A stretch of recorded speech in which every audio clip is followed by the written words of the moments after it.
भीतरागाय नमो अरिहंताणं नमो सिद्धाणं नमो आयर्याणं नमो वत्सायाणं नमो लोये सब्ब साहुणं ऐसो पंच नमुकारो सव पाभपणासनो मंगलानंच सव्वेसिं परमं हवै मंगलम। ओम नमो भगवते वासुदेवाय। ओम नमः शिवाय। जय सच्चिदानंद। प्रत्यक्ष दादा भगवाननी साक्षी वर्तमाने महाविदे क्षेत्र में विचरता तीर्थंकर भगवान श्री सिमंदर स्वामी ने अत्यंत भक्तिपूर्वक नमस्कार करू छूं। वात्सल्य मूर्ति श्री दादा भगवान ने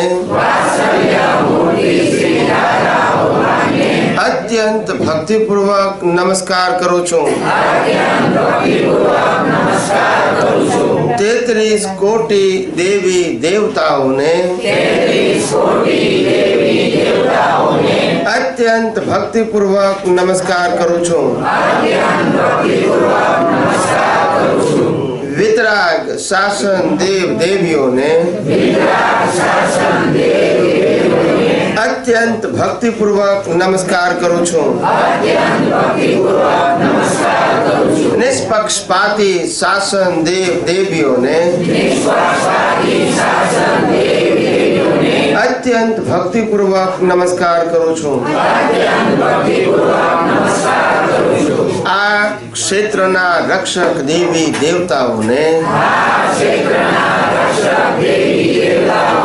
अत्यंत भक्तिपूर्वक नमस्कार करू छूं। आखा ब्रह्मांडना जीव मात्रना रियल स्वरूप ने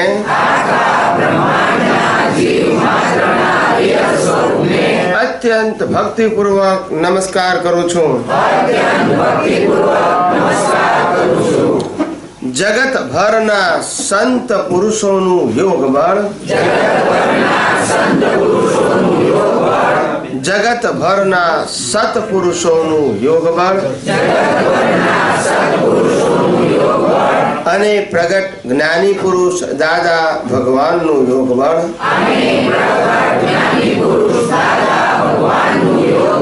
समस्त विश्वनु कल्याण करो कल्याण करो कल्याण करो।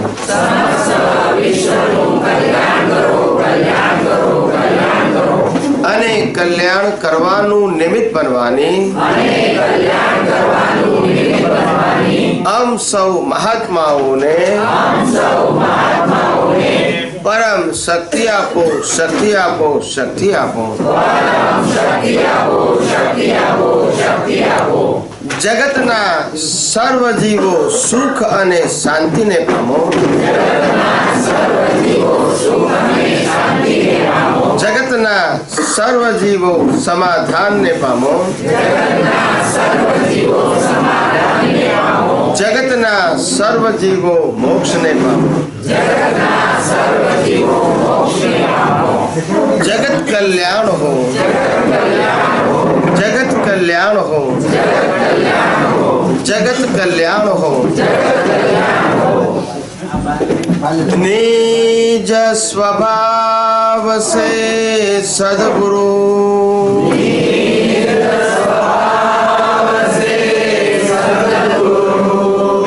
अगुरु लघु सर्वज्ञ है।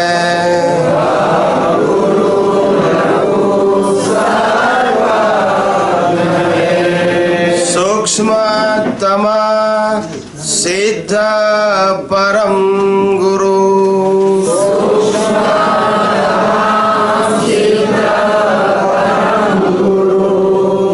सत्यम निश्चय वंद्य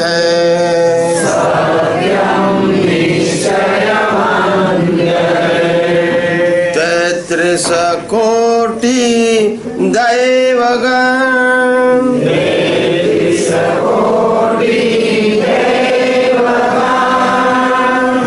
विश्वहितार्थे स्वागतम्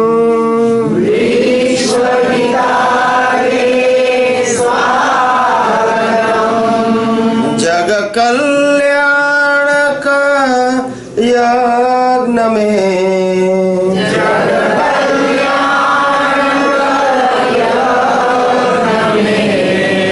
मंगलमय द्यो आशीषम्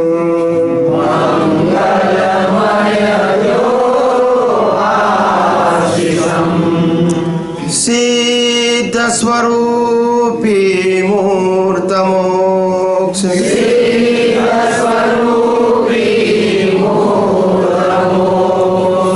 गलती भूल को माफी दो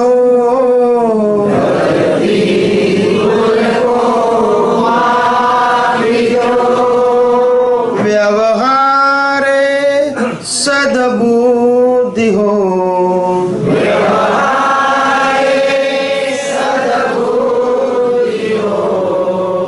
निश्चय में अभिवृद्धि दो निश्चय में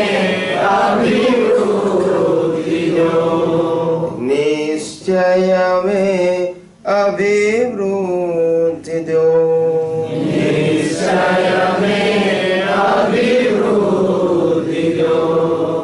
जय सच्चिदानंद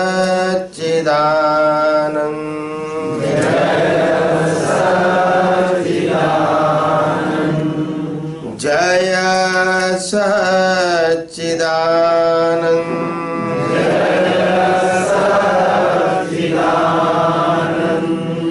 जय सच्चिदानंद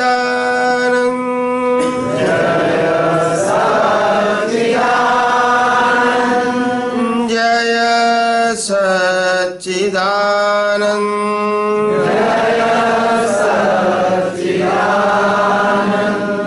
जय सच्चिदानंद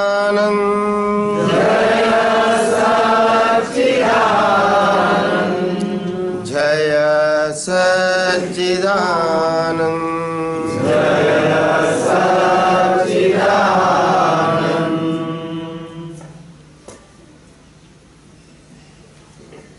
जय सच्चिदानंद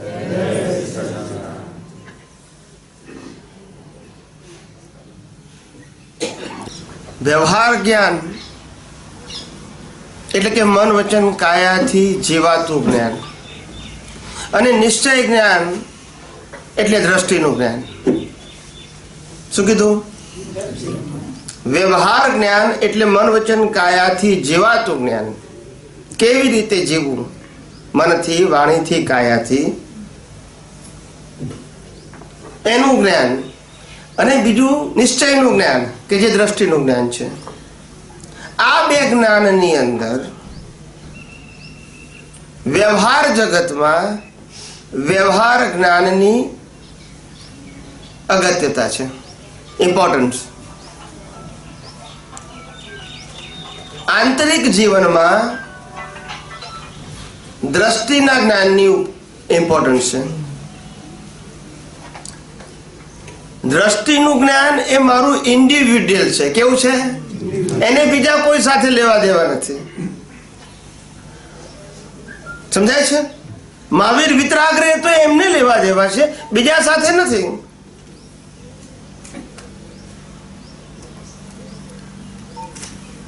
રામ વિતરાગરે તો એમને લેવા દેવા છે, બીજા સાથે નથી. વિતરાગતા એ દ્રષ્ટિનો પ્રશ્ન છે ને એ ઇન્ડિવિડ્યુઅલ મેટર છે અને પોતાની તે રિયલ સેલ્ફની મેટર છે, એ રિલેટિવ સેલ્ફની મેટર નથી. અને આખું જગત તમારા રિયલ સેલ્ફના પુરુષાર્થને જોઈ શકતું નથી. રિલેટિવ સેલ્ફ છે એને જ જગત જોઈ શકે છે અને એના આધારે માપ કાઢે છે તમારું. એટલે જ્ઞાનમાં આગળ વધવા માટે અથવા આધ્યાત્મ માર્ગમાં આગળ વધવા માટે, મુક્તિના માર્ગમાં આગળ વધવા માટે આપણું જે બાહ્ય જીવન છે એ ભલે ગમે તેવું લાયા હોય પરિણામ સ્વરૂપ, પણ પુરુષાર્થ સ્વરૂપમાં તો એવા ભાવ હોવા જ જોઈએ કે મારા મન વચન કાયાથી કોઈ પણ વ્યક્તિને અહમ ના દુભાય, દુઃખ ન થાય, આવો ભાવ હોવો જોઈએ. ભલે ઉદયમાં ના હોય. શું કીધું? ઉદયમાં ના હોય, ભાવમાં હોવું જોઈએ. કારણ કે આ મન વચન કાયા જ્યાં સુધી બીજાને દુઃખરૂપ હોય પરિણામ સ્વરૂપે, ત્યાં સુધી પણ કમ્પ્લેન ને ક્વેશ્ચન વ્યવહાર જગતમાં રહેવાના. સમજાય છે મારી વાત? માટે આપણા મન વચન કાયા બીજાના અહમને દુભાવનારા અથવા તો બીજાને દુઃખ આપનારા હોય પરિણામ સ્વરૂપ, તો હું ત્યાં ક્વેશ્ચન નથી કરતો, પણ એ જ વખતે અંદરના ભાવો તમારા કોઈ પણ વ્યક્તિ સાથેના વર્તનમાં, વિચારોના લેવલે, વાણીના લેવલે અને વર્તનના લેવલે દુઃખરૂપ ના હોવા જોઈએ. સમજાય છે મારી વાત? એવો ભાવ તો હોવો જોઈએ. આ ભાવ શેના માટે છે? કે જેને કારણે આપણું બાહ્ય જીવન જે છે એ સંભાવમાં રહી શકે બધા વ્યક્તિઓ સાથે, તો આંતરિક જીવનમાં વિકાસ કરી શકો. મારો સ્ટ્રેટેજી તમને ખ્યાલ આવે છે? જો બહારનું જીવન તમારા મન વચન કાયા વાળું, કોઈ પણ કમ્પ્લેન ને ક્વેશ્ચન વાળું હોય પરિણામ સ્વરૂપમાં, તો આંતરિક પુરુષાર્થમાં તમારી જે સ્પીડ છે એ ફાસ્ટ થઈ જાય. કારણ કે બહાર તો સંભાવ નિકાલ છે, એટલે તમારું ટોટલ ઇન્ટેન્શન ક્યાં હોય? અંદર હોય. એટલે જે આપણી આ 5 ઇન્દ્રિયો દ્વારા અને આ મન વચન કાયા દ્વારા આપણો જે ચિત્તનો ઉપયોગ આના માટે કન્ઝ્યુમ થાય છે, એ જ્ઞાન માટે વપરાય. અને એથી આસાનીથી છૂટાપણું રહેવું, મુક્ત રહેવું, ખુમારીપૂર્વક રહેવું, આત્મબળ, આત્મવિશ્વાસ, સેલ્ફ કોન્ફિડન્સથી રહેવું, એ તમારા માટે ઇઝી થઈ પડે. અને એ જો ઇઝી થાય તો આ જગતમાંથી મુક્ત થવાનું. મુક્ત એટલે શું? અંદરથી ભીખ અને ભય જ ના રહે પછી. કારણ કે એચીવ શું કરવું છે? આપણે આ જગતમાં કશું એચીવ કરવાનું નથી. આપણે જે છીએ એને અનુભવવાનું છે. બહારથી કશું એચીવ કરવાનું નથી. અને બહારથી જે એચીવ કરેલું છે એને ટકાવવાનું નથી. એના ટાઈમે જવાનું છે. જેમ આવે છે એમ જ જવાનું છે. એટલે ત્યાં આગળ કોઈ એટેન્શન આપવા કે ના આપવાથી ફેર પડવાનો એ ફિક્સ છે. શું છે? એટલે આ બધી અસરો છે. એટલે કોઈ પણ ધર્મની અંદર ચારિત્રનું ઇમ્પોર્ટન્સ એટલા માટે મૂક્યું છે કારણ કે સમાજ ચારિત્રથી ચાલે છે, સમાજ જ્ઞાનથી ચાલતો નથી. અને મોક્ષે જવું છે તો જ્ઞાનની જરૂર છે. પણ you are living with society, it's require the outside character for સમભાવે નિકાલ. મારી વાત સમજાય છે? એટલે દાદા ભગવાને પણ પોતાના જીવનની અંદર આ જગત વ્યવસ્થિત શક્તિને આધારે ચાલતું હોવા છતાં અને આત્મા આ મન વચન કાયાથી સંપૂર્ણ સ્વતંત્ર હોવા છતાં અનંત શક્તિ, અનંત સુખ, અનંત જ્ઞાન, અનંત દર્શન વાળો આત્મા હોવા છતાં આ મન વચન કાયા ક્વોલિટી વાળા બને એટલા માટે 9 કલમ આપી.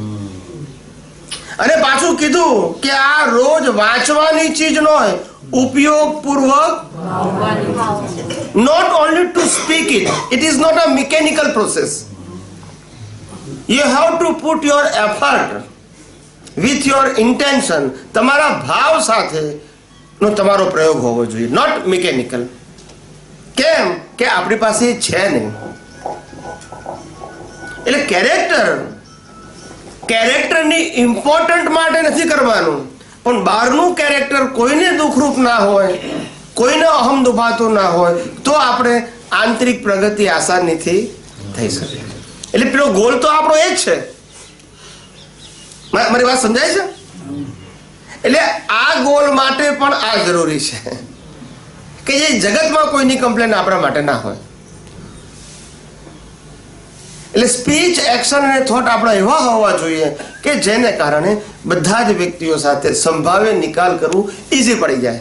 તો તમારી બધી શક્તિ તમે પોતાના મૂળ ધ્યેય તરફમાં રહેવામાં, સ્થિર થવામાં, સ્ટ્રોંગ થવામાં યુટિલાઇઝ કરી શકો. તમારું જ્ઞાન દર્શન ત્યાં વાપરી શકો જે અહીંયા વાપરવું પડે છે.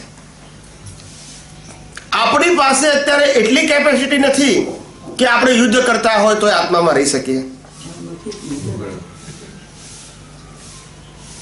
આપણે કોઈને સાથે વાત કરતા હોય અને વાત કરવામાં સામેવાળાનું દુઃખ થઈ ગયું હોય અથવા કોઈ આપણને દુઃખ આપે તો સંપૂર્ણ છૂટા રહી શકીએ એવી કેપેસિટી આપણી છે નહીં. ડેવલપ કરવાની છે, ઓફકોર્સ, એમાં ના કહેતા નથી, પણ સંભાવે નિકાલ કરવા માટે હું એવું કહેવા માંગુ છું કે સંભાવે નિકાલ કરવો એ એક્શનમાં ન લઈ જાઓ, તમારું વિઝન ડેવલપ કરો. શું કહું છું? કે જેથી એ વિઝનથી સંભાવે નિકાલ કરવો ના પડે, થઈ જાય. તમે કરવા જશો તો ફેલ જશો, કારણ કે મન વચન કાયા ચલાવવાની સ્વતંત્ર શક્તિ આપણી પાસે નથી. પછી કઈ રીતે ચલાવવા માંગશો તમે એને? એટલે એ પોસિબલ નથી. પણ આપણા માટે એ પોસિબલ છે કે જે મન વચન કાયા જે ચાલી રહ્યા છે એના કોઈ પણ મન વચન કાયામાં સાઇન ના કરવી. શું ના કરવી? કેમ સાઇન ના કરવી? તો કહે છે કે અત્યારે જે ઉકલતા મન વચન કાયા છે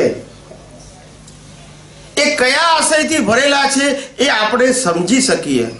જો સમજવું હોય તો ઇનસાઇટ આ એક્શન પાછળ, આ સ્પીચ પાછળ ઇન્ટેન્શન શું છે એ જો તમે ઓબ્ઝર્વ કરો તો તમને ખ્યાલ આવશે કે આ જે સ્પીચ નીકળે છે, આ જે એક્શન કરીએ છીએ એની પાછળ આપણું ઇન્ટેન્શન મોક્ષ માર્ગ માટે લાયક અને સહાયક નહોતું. Either the action and speech is good or bad. There is no subject of good or bad. તમારી સ્પીચ અને એક્શન સારા છે કે ખરાબ છે એ આપણો સબ્જેક્ટ નથી. આપણો સબ્જેક્ટ એ છે કે મોક્ષ માર્ગ માટે લાયક અને સહાયક સંજોગોનો આશયવાળા હતા તો કે નહોતા. એ વખતે ડિસ્ચાર્જ આપણો જે અહંકાર એ કામ કરે. ડિસ્ચાર્જ અહંકાર તો ડિસ્ચાર્જમાં કામ કરે છે. આપણો આખો પુરુષાર્થ ચાર્જ અહંકારમાં છે. અને જે પરિણામ વાળો ભાગ છે, એક્શન રૂપે હોય કે ઈગો રૂપે હોય, એમાંથી પરિણામ વાળા ભાગમાંથી પુરુષાર્થ વાળો ભાગ સાર કાઢે છે કે આજે હું ગુસ્સો કરું છું કોઈની ઉપર, મારો અંદર આશય શું છે? નીકળતો આશય.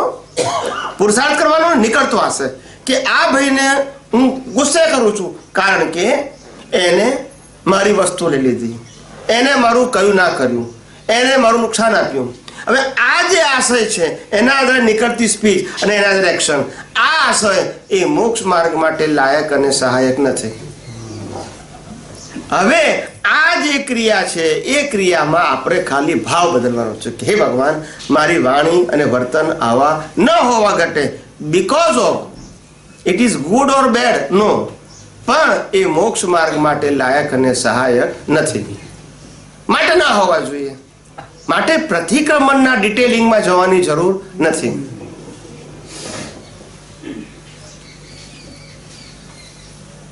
કોઈ શું બોલ્યા, કેમ બોલ્યા, ક્યારે બોલ્યા એની કોઈ ઇમ્પોર્ટન્સ જવાની જરૂર નથી. આપણે પણ આશય બદલી નાખો. શું બદલી નાખો? કે ભગવાન, હું 50 વ્યક્તિઓને હેલ્પ કરું છું તો મારો નેચર વ્યવહારમાં સારો કહેવાશે, પણ ભગવાન આ મારી જે પ્રકૃતિ અત્યારે સ્પીચમાં અને એક્શનમાં સારું બિહેવિયર કરે છે, પણ મારો એની પાછળ આશય શું છે? માનનો આશય છે. શેનો આશય છે? માનનો આશય. મારું ધાર્યું કરાવવાનો આશય છે, મને સ્ટેટસ મળે એવો આશય છે. તો સારી પ્રકૃતિમાં પણ તમારી દ્રષ્ટિ બદલો. હે ભગવાન, મારી વાણી વર્તનની વિચારો આવા ન હોવા ઘટે, કારણ કે આવા વિચારો પાછળનો જે આશય છે એ મોક્ષ માર્ગ માટે લાયક અને સહાયક નથી. મારો કોન્સેપ્ટ સમજાય છે બધાને? ઇન્ટેન્શન એ બહુ જ ઇમ્પોર્ટન્ટ વસ્તુ છે. ઇન્ટેન્શન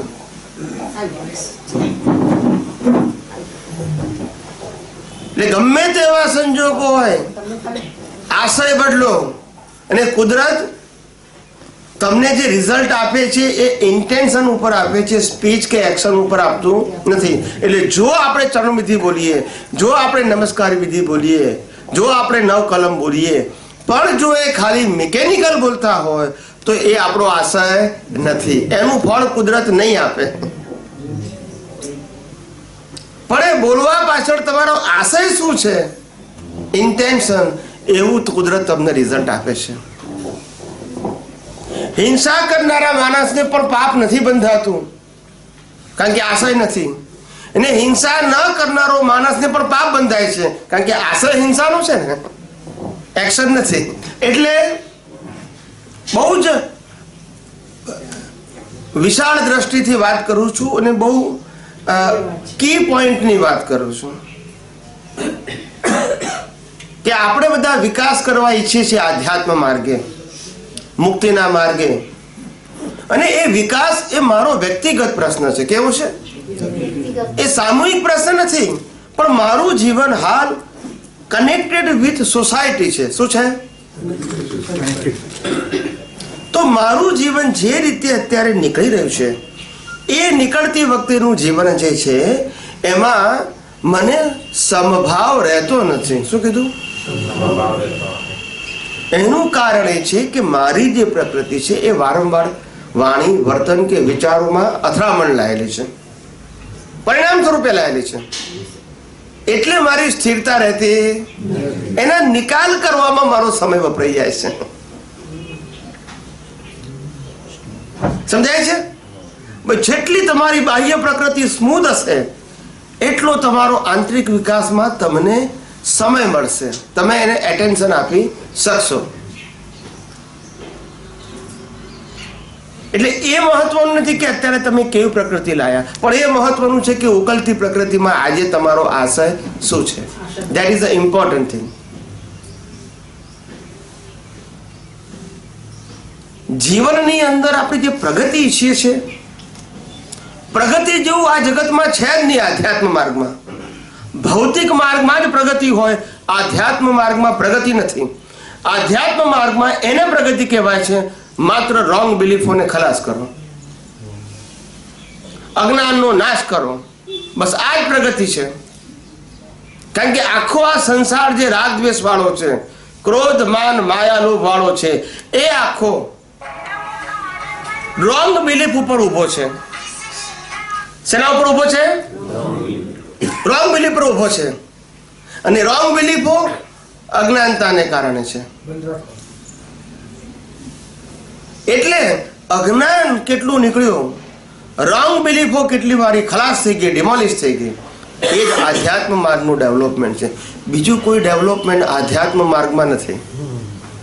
ભૌતિક માર્ગમાં હોઈ શકે, તમે સત્તા, સંપત્તિ, સાધનો કેટલા પ્રાપ્ત કર્યા, એને ભૌતિક માર્ગમાં ડેવલપમેન્ટ કહે છે. પણ એ ડેવલપમેન્ટ એ પાપ પુણ્યના આધારે છે. પણ આંતરિક ડેવલપમેન્ટ છે એ અજ્ઞાનનો નાશ, એને ડેવલપમેન્ટ કહેવાય છે. પરિવર્તન સમજાય છે? સમજાય છે? અનાદિકાળથી ધર્મના માર્ગે આપણે અશુભ ક્રિયાને છોડી અને શુભ ક્રિયાને કરવા માટેનો પ્રયાસ કર્યો. અશુભ ક્રિયાને છોડી અને શુભ ક્રિયાને કરવા માટેનો પ્રયાસ કર્યો. એના કારણે પાપોથી બચીને પુણ્યના માર્ગે ગયા. અજ્ઞાનનો નાશ ના થયો, અજ્ઞાનનો નાશ ના થયો. ધર્મો આટલા બધા પાળ્યામાં અજ્ઞાનનો નાશ ના થયો, પણ પાપોથી બચીને પુણ્ય ઉપાર્જન કર્યું, અશુભમાંથી શુભ માર્ગે ગયા. એટલે બહુ જ આ એટલી વિશાળ દ્રષ્ટિની જરૂર છે કે આપણે ઘણા બધાને પ્રશ્ન થાય કે સાહેબ અમે પુણ્ય કરીએ તો બરાબર નથી, સારું જ છે ને. હું કહું છું પુણ્ય કરો છો તે ખરાબ નથી, પણ આ પાપ અને પુણ્યના ચક્કરમાં તો કેટલા અવતારોથી છે, એનાથી આગળ વધવું છે કે નહીં? આપણે બહુ પુણ્ય ભેગું કરીને દેવલોકમાં ગયા અને દેવલોકમાં પુણ્ય ભોગ્યું, ત્યાંથી ભોગવી પાછા ઝીરો થઈને પાછા આવ્યા, તો બેનિફિટ શું કર્યો? અહીંયા મને રાજાશાહી રાજપાટ મળી ગયું, રાજપાટ ભોગ્યું મારા પુણ્યથી, મારો જીવનનો એન્ડ આવ્યો, પુણ્ય ખલાસ થઈ ગઈ, પાછો ઝીરો થઈ ગયો, તો બેનિફિટ શું થયો?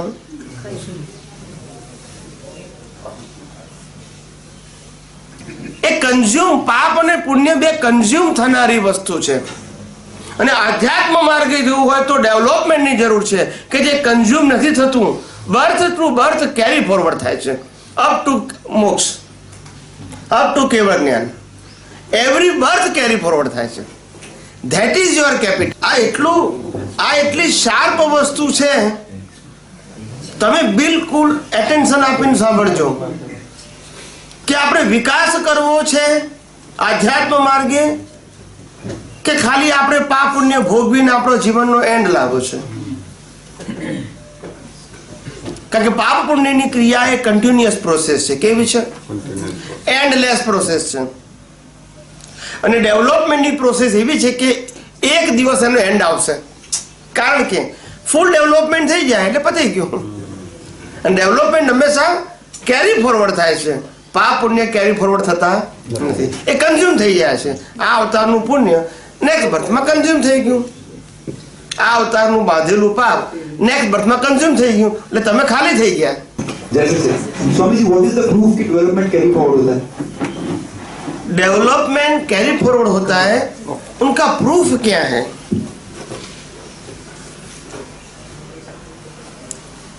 लॉ ऑफ नेचर कहते हैं कि वन सेंस में से टू सेंस में आए वो बट नेचुरल प्रोसेस है. तो वन में से टू सेंस में आए इसका मतलब ये नहीं कि वन सेंस का ज्ञान चला गया. टू में से मैं थ्री में आए, third sense, fourth sense, fifth sense, ऐसी जो सेंस का जो ज्ञान है वो भी डेवलपमेंट है, मगर वो इंद्रिय ज्ञान का डेवलपमेंट है, वो भी कैरी फॉरवर्ड होता है. मनुष्य में आने के बाद बुद्धि मिलती है. क्या मिलती है? बुद्धि. तो जो बुद्धि है, इंटेलेक्चुअल है, वो भी डेवलपमेंट है. मगर अज्ञानता में भौतिक चीजों को डेवलपमेंट मानना ये हमारी बिलीफ होती है. राइट. कि मेरे को सत्ता मिली, संपत्ति मिली, साधन मिले, स्टेटस मिला, ये इसको हम डेवलपमेंट मानते हैं बुद्धि से. यस. ठीक है. राइट. फिर जब दृष्टि परिवर्तन होती है ज्ञानी पुरुष के ज्ञान से, तब मालूम होता है ये तो डेवलपमेंट नहीं है. राइट. ये डेवलपमेंट नहीं है, ये तो भौतिक डेवलपमेंट है. हमारा डेवलपमेंट कहाँ तक था? 5 इंद्रियों का विकास, वो डेवलपमेंट था. भले इंद्रिय ज्ञान था, मतलब फिर भी. राइट. अभी समझ में आता है दृष्टि परिवर्तन होने के बाद, भौतिक चीजों में डेवलपमेंट होने के बाद, कि आखिर हम जो डेवलपमेंट करना चाहते हैं वो क्या करना चाहते हैं? क्या हमको आत्मा को डेवलप करना है? नहीं. नहीं, वो तो पूरी डेवलप है. क्या हमको शरीर को डेवलप करना है? नहीं. वो विनाशी. क्या हमको सरकमस्टांसेस को डेवलप करना है? नहीं.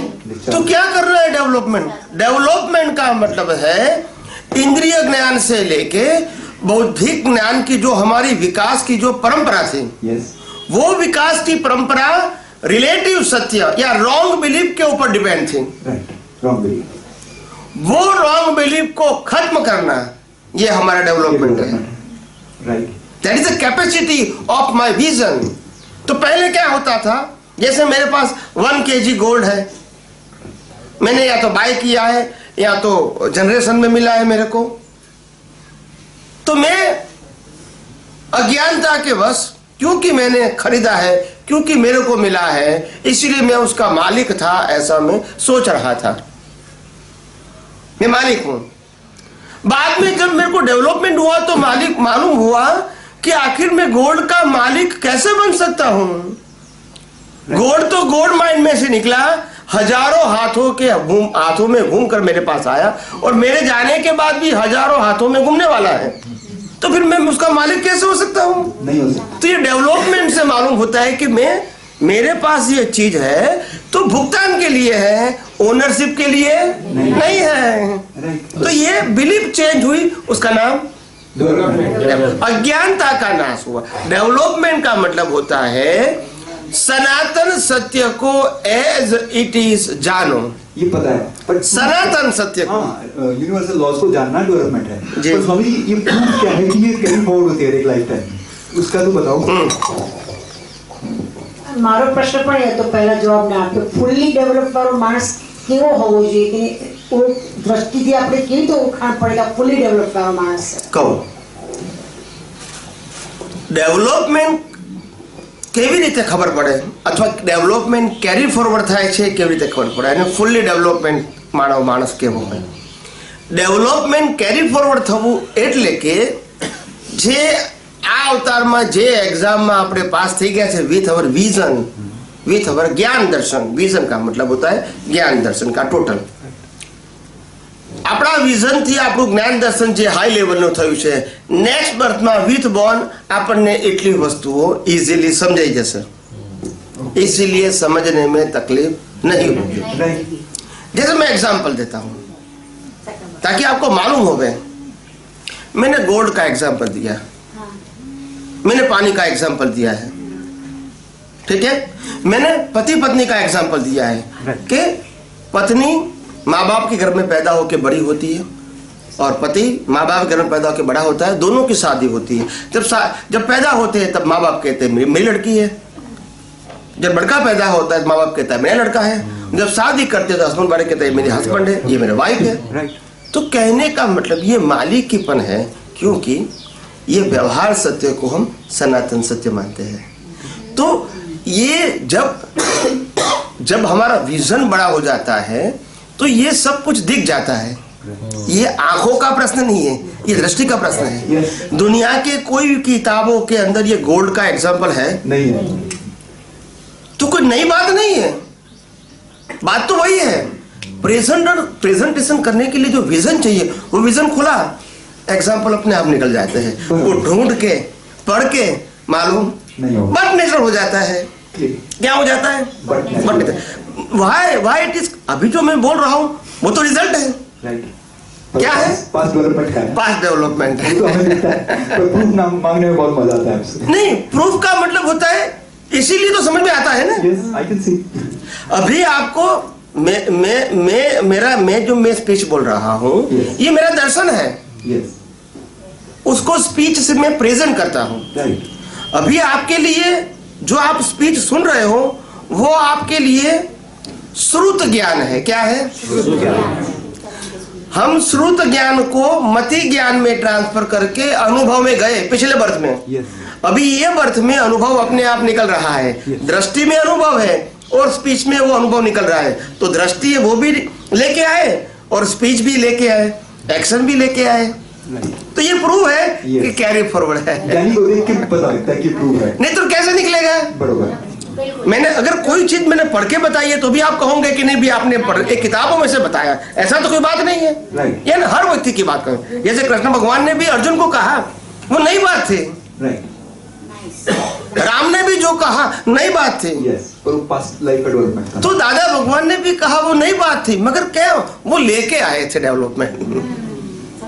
स्वामी जी कोई भी तो डेवलपमेंट तो कैरी पर होगा ही। स्वामी जी पाप पुण्य या इधर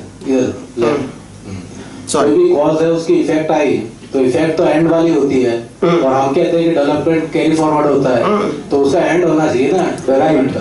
राइट। बहुत बढ़िया। कॉज की इफेक्ट आएगी, डेवलपमेंट कॉज नहीं है। Development is connected with your ज्ञान दर्शन is equal to vision.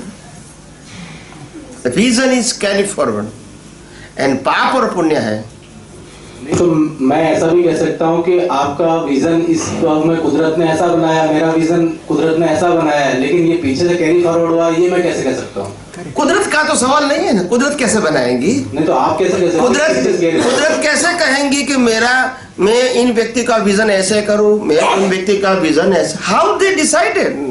C the world is control and govern by the law as per the natural law. और नेचुरल लॉ से चलने वाली बात है, वो बेस पे होती है, रैंडम नहीं होती है। लेकिन कॉज से तो डेवलपमेंट होता नहीं है। कॉज डेवलपमेंट का कॉज तो है नहीं, तो कॉज की तो इफेक्ट आती है, और डेवलपमेंट कॉज वगैरह है। तो डेवलपमेंट वो तो कॉज नहीं है, ज्यादा है और मेरा डेवलपमेंट कम है, तो इसमें कॉजेस तो होने चाहिए ना कुछ।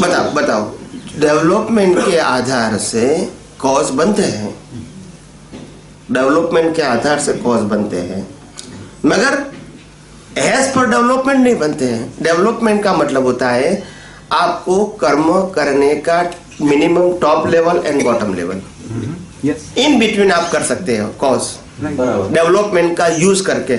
मेरा हाई लेवल का डेवलपमेंट है तो भी मैं सातवीं नर्क जाने का कर्म बांध सकता हूँ, बिकॉज ऑफ माई डेवलपमेंट। आपका डेवलपमेंट नहीं है तो आप नहीं जा सकते सातवीं नर्क में भी। मेरा प्रश्न है कि कॉज के बगैर हम because of the strength of your ज्ञान। पर स्वामी जी कॉज के बगैर रिजल्ट कैसे आ गया? बिना कॉज के रिजल्ट कैसे आ रहा है? ये डेवलपमेंट बढ़ कैसे रहा है बिना कॉज के? How is it possible?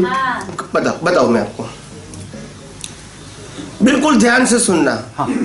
जो आत्मा का जो प्रकाश है वो इनफाइनाइट लाइट है। क्या है? Infinite. And they uncover the whole universe, that is the capacity of light of the soul.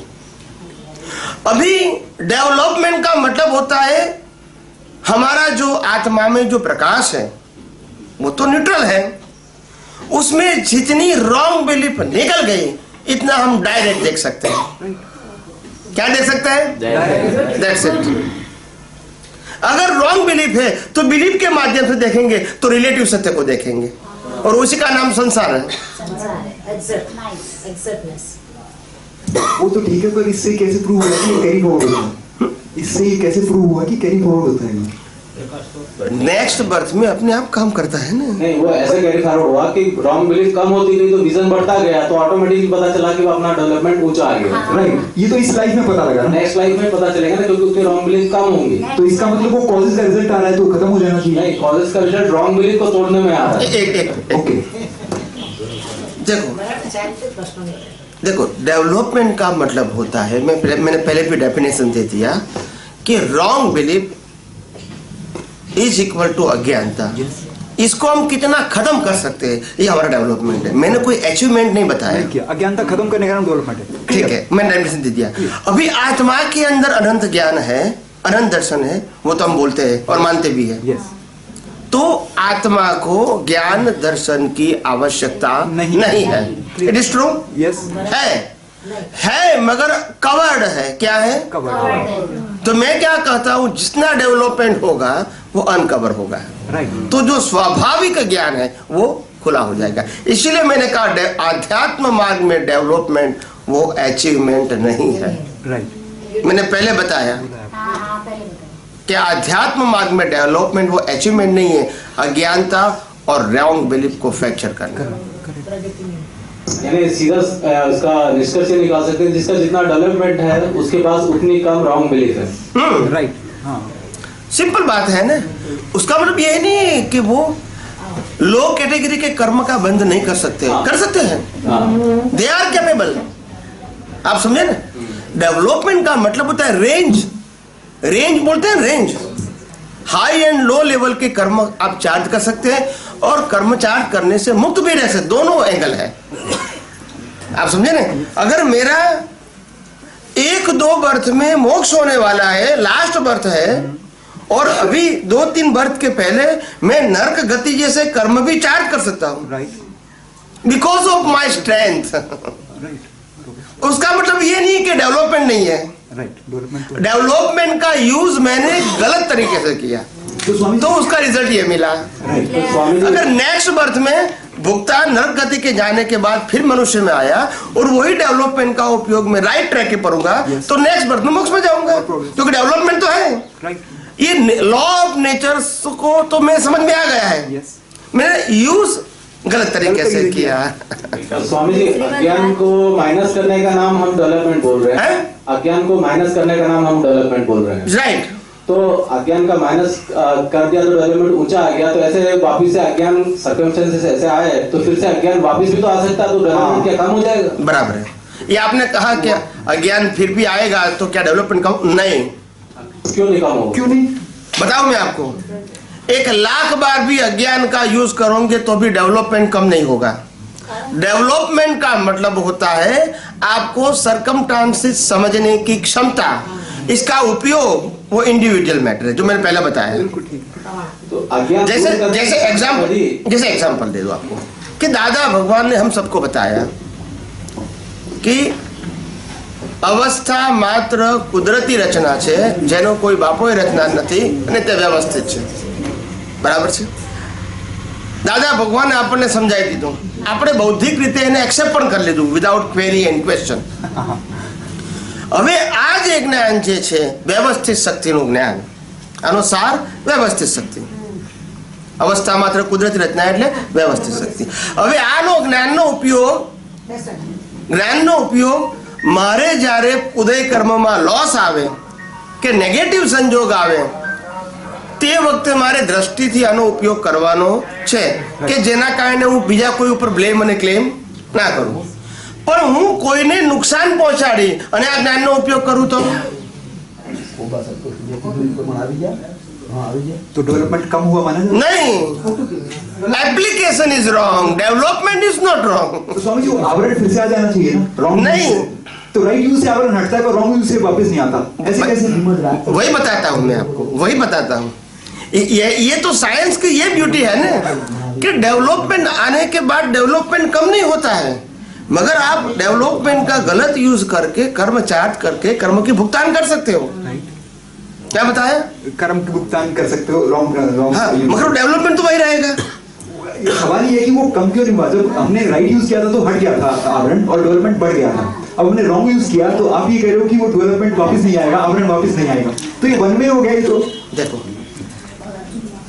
मैं स्कूल में या कॉलेज में ग्रेजुएट हो गया, यस, क्या बताया? ग्रेजुएट हो गया, they give the certificate me for the whole life, am I right or wrong? yes, all right, At the age of 80 or 90, I don't know, Yes. as per the certificate knowledge, right। still you are pass। Practical में तो पास नहीं हो, theoretical तो पास हो, practical तो fail ही fail हो। मेरी company में बहुत है ऐसे। क्या बताऊंगा तो एक मिनट, ये रिलेटिव सत्य है। क्या है?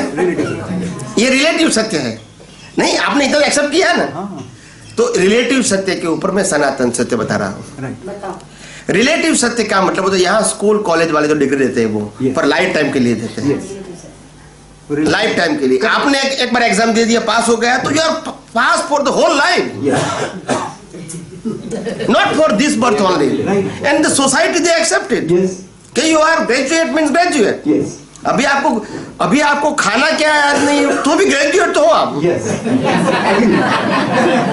खाना क्या सुबह का वो भी याद नहीं मगर ग्रेजुएट हो। अभी आप दुकान पे बैठ गल्ला नोट नहीं गिन सकते फिर भी ग्रेजुएट हो। बरोबर।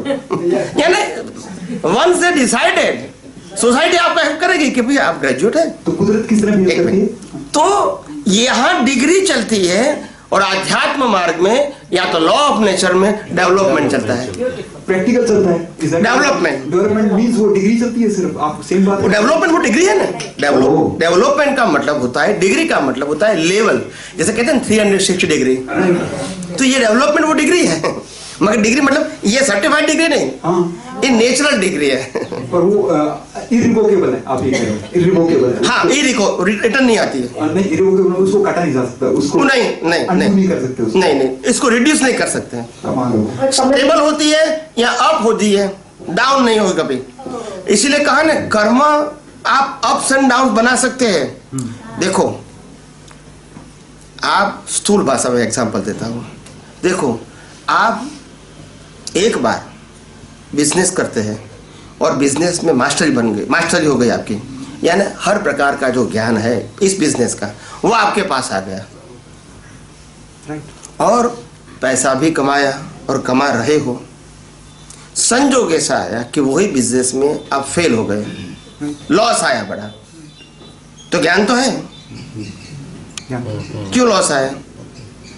पाप का उदय हो गया, पाप का उदय। नहीं, मेरा मतलब ये है कि लॉस आया मतलब ज्ञान नहीं है, दैट इज अ प्रूफ,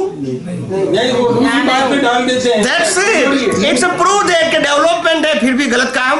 हम तो स्वामी जी पूछ रहे कि नेक्स्ट लाइफ में कैरी फॉरवर्ड होगा, ये कैसे?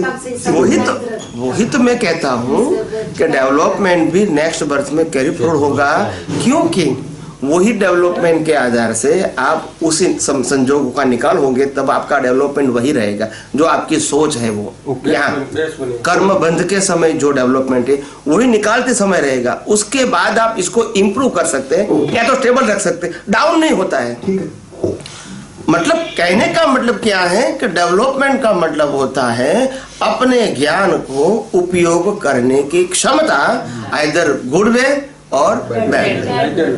जैसे मैं और एक स्थूल एग्जांपल देता हूं ताकि इजी टू अंडरस्टैंड हो जाए। जैसे मेरे पास 1 लाख रुपया है एज अ सेविंग, तो मैं लाख रुपये का अच्छा या बुरा काम कर सकता हूं, that is my level, that is my capacity. मैं लाख से ज्यादा अच्छा काम या लाख से ज्यादा बुरा काम नहीं कर सकता हूं, it is right, it is be called a capacity of money, एक प्रकार का डेवलपमेंट, आर्थिक डेवलपमेंट। अगर मेरे पास 1 करोड़ रुपया है आर्थिक में, इकोनॉमिकली, तो मैं 1 करोड़ रुपए का अच्छा या बुरा काम कर सकता हूं। अगर मेरे पास 100 करोड़ है तो 100 करोड़ का मैं अच्छा या बुरा काम कर सकता हूं, मगर मेरा कैपेसिटी तो है। कैपेसिटी का मतलब ये नहीं कि मैं अच्छा ही काम करूंगा, मगर कैपेसिटी तो है। यहाँ पुण्य की बात है, यहाँ डेवलपमेंट की बात है। फिर यूज करना वो आपके उपयोग के ऊपर डिपेंड है। आपकी जो डेवलपमेंट है उसका यूज कैसे करना, वो आपका डेवलपमेंट है। जैसे कई लोग कहते हैं कि अभी कोई व्यक्ति ऐसा है कि आज नर्क में है और नेक्स्ट बर्थ में केवल ज्ञान होकर मोक्ष में जाएगा, तो उसका मतलब ये नहीं कि वो स्टार्ट फ्रॉम द जीरो, वो तो डेवलपमेंट है। ये तो कर्म के भुगतान के लिए नर्क में जाते हैं, वो डेवलपमेंट खत्म करके नहीं जाते। और जब नेक्स्ट बर्थ में आएंगे तो जो लेवल है वहां से आगे जाएंगे। और दूसरी बात बताऊं मैं आपको, अगर जिन व्यक्ति को केवल दर्शन हो गया है फिर भी नरक गति के कर्म का चार्ज कर दिया है, तो उसका मतलब ये नहीं कि वो नरक में नहीं जाएगा, उसका मतलब ये नहीं कि उसका डेवलपमेंट कम हो जाएगा। तो स्वामी जी यहाँ पे ना इसीलिए वो नेक्स्ट बर्थ में मोक्ष में भी जा सकता है, नरक में जाके सीधा, क्योंकि केवल दर्शन तो हो गया है, मगर जो बंद किया है तो भुगतान करनी पड़ेगी। तो भुगतान का मतलब यही नहीं कि डेवलपमेंट नहीं है। तो ये कह सकते हैं सभी में कि ये वन वे लॉ है डेवलपमेंट का। मैंने कई बार कहा कि पाप एंड पुण्य जो है वो अप्स एंड डाउन्स होता है, और जो डेवलपमेंट है सिर्फ अप होता है या स्टेबल होता है, डाउन नहीं होता है। ये कमाल की बात है, रिलेटिव साइंस के सभी लॉज बाई डायरेक्शन है, रिलेटिव की साइंस के सभी लॉज दोनों डायरेक्शन में चलते हैं, और यहाँ पे ऐसा लॉ निकला है जो यूनि डायरेक्शन में। दैट्स इट, कमाल की बात है। नहीं, ये धीरे धीरे ओपन होगा अभी, ये पूरे वर्ल्ड में ये बात ओपन होगी। ચંદનબાળા જે ચંદનબાળાની મહાવીર સ્વામી વખતે ચંદનબાળા હતા, ચંદનબાળાએ વખતે ધનાવર શેઠ જે પુણ્ય બાંધ્યું હતું સોનામરો કમાઈને, ત્યારે ચાલતા ચાલતા જતા હતા, પછી એમને તે જોયું કે આ ચંદનબાળા વેચાય છે ભર બજારની અંદર, તો મારે ખરીદવું છે કે સોનાનો જે ઉપયોગ કરે એ ઉપયોગ વસ્તુ કામ કરે ને ડેવલપમાં, બરાબર છે ને? એટલે ડેવલપમેન્ટ બી ખરું અને ફૂલી ડેવલપમાં આવે, ડેવલપમેન્ટ બી ખરું એનું, અને સૂઝ બી ખરી, અને બંનેનો ઉદય કર્મ પણ ખરું। બંનેનો ઉદય કર્મ પણ કહેવાય। ઉદય કર્મ વગર તો બને ને, ડેવલપમેન્ટ હોય પણ સંજોગ બંનેનો, તીર્થંકર હોય તો એમની વાઈફને મુક્ત ના લઈ એ શકે, બંનેનો સંજોગ। ડેવલપમેન્ટ તો છે પણ વાઈફને મુક્ત ના લઈ શકે, કારણ કે એ ડેવલપમેન્ટ પોતાનું છે, પણ ક્યારે સામેવાળી વ્યક્તિનું રિસીવિંગ પાવર હોય તો જે આપી શકે। એ હું મારી સ્વતંત્ર શક્તિથી કોઈને જ્ઞાન ના આપી શકું, અચ્છા, લેવા વાળો હોય એને આપી શકું, સમજવા વાળો હોય એને સમજાઈ શકું, પણ જે કે મારે સમજવું નથી, હું કહું ના પણ હું કેપેસિટી વાળો છું તો ના થાય। મહાવીર પણ ના સમજાઈ શકે, કારણ કે એ કેપેસિટીનો પ્રશ્ન નથી। અને સાયન્ટિફિક સર્કમસ્ટન્સ એવિડન્સ કીધો દાદાએ। હા સ્વામીજી, હા તમે કીધું કે ડેવલપમેન્ટ નો યુઝ કરવો, ઉપયોગ કરવો, હા, હવે પ્રતિષ્ઠામાં ઉપયોગ કરે છે એને એ જ કરે તો બરાબર. પછી એની પાસે એની જે સમજમાં જે ડેવલપમેન્ટ સમજ નાનીની સમજને જ્યારે જે યુઝ કરવી કે સનાતન સિદ્ધાંત એપ્લાય કરવા ત્યાં જ મિસ્ટેક થાય છે.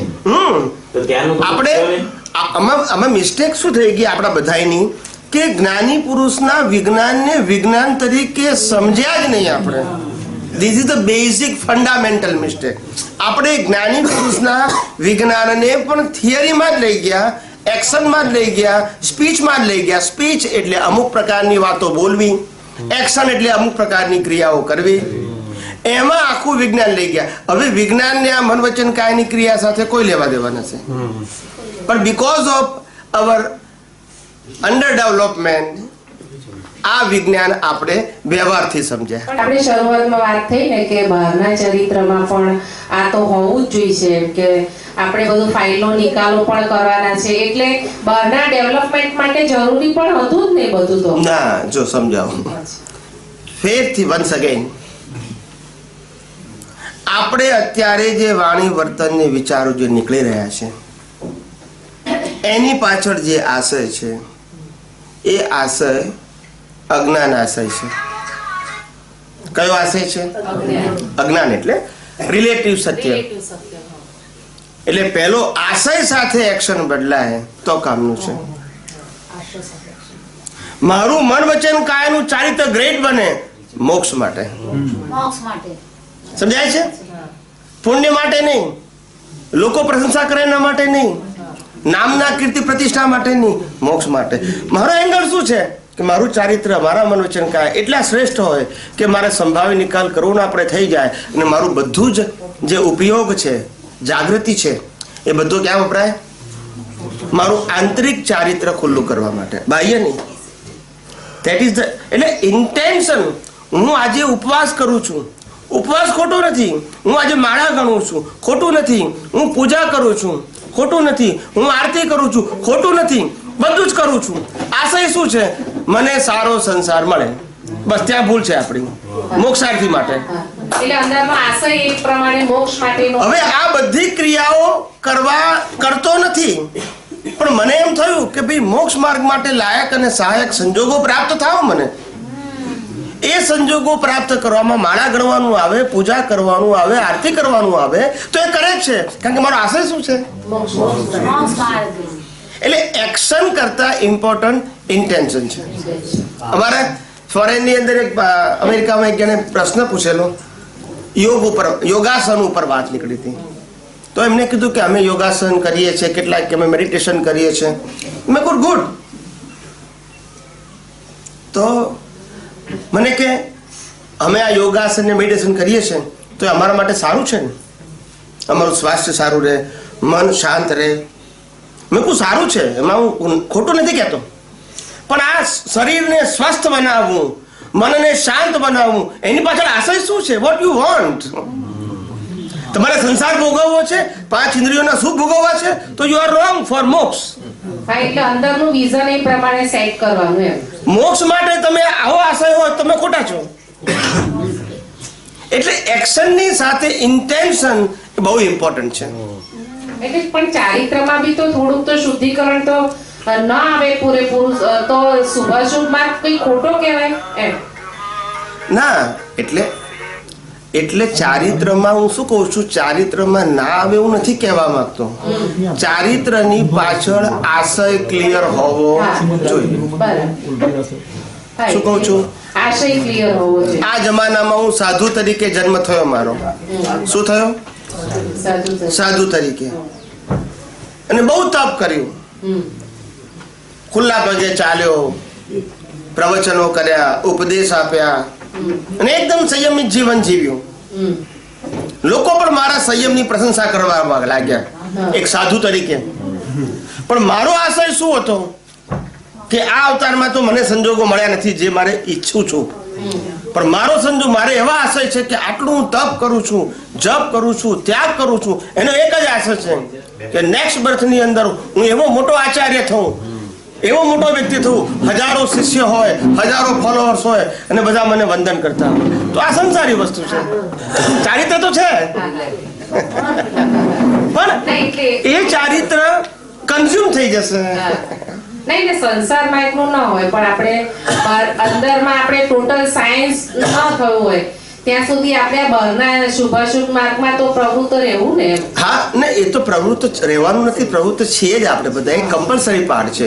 આપણે અત્યારે આપણો મેઇન બેઝ શું છે કે જે કમ્પલસરી પાર્ટ છે એ આપણો સબ્જેક્ટ નથી. કમ્પલસરી પાર્ટમાં આશય શું છે, ધેટ ઇઝ અવર સબ્જેક્ટ. તમારો કમ્પલસરી પાર્ટ સારું કરે છે, સબ્જેક્ટ નથી. તમારો કમ્પલસરી પાર્ટ ખરાબ કરે છે, સબ્જેક્ટ નથી. સારું ને ખરાબ થઈ રહ્યું છે એની પાછળ આશય શું છે, બસ. સમજી ગયા? એટલે આપણા બધાએ માટે આશય બહુ જ ઇમ્પોર્ટન્ટ છે. અને નેચર જે તમને કર્મનું ફળ આપે છે તે વખતે તમારો ઇન્ટેન્શન જોવે છે, સ્પીચ અને એક્શન જોતા નથી. આશયનું થોડું વધારે છે. આશય આપણે હમણાં ઘણા આશય અને જે પ્રતિષ્ઠિતાત્મા અને આશય અને પ્રતિષ્ઠિતાત્મા ઉપયોગી થાય છે. અને ડેવલપમેન્ટ તમે કીધું કે પ્રગતિના પગથિયા એટલે ડેવલપમેન્ટ મેં પણ ડેવલપમેન્ટનો સુખ લેતા લેતા આગળ વધવાનો આશય હોવો જોઈએ. તો આ પ્રતિષ્ઠિતાત્માના લેવલે એ પ્રતિષ્ઠિતાત્માના આશયને કઈ લેવા દેવા નથી ને. પ્રતિષ્ઠિત આત્મામાં તો આશય છે.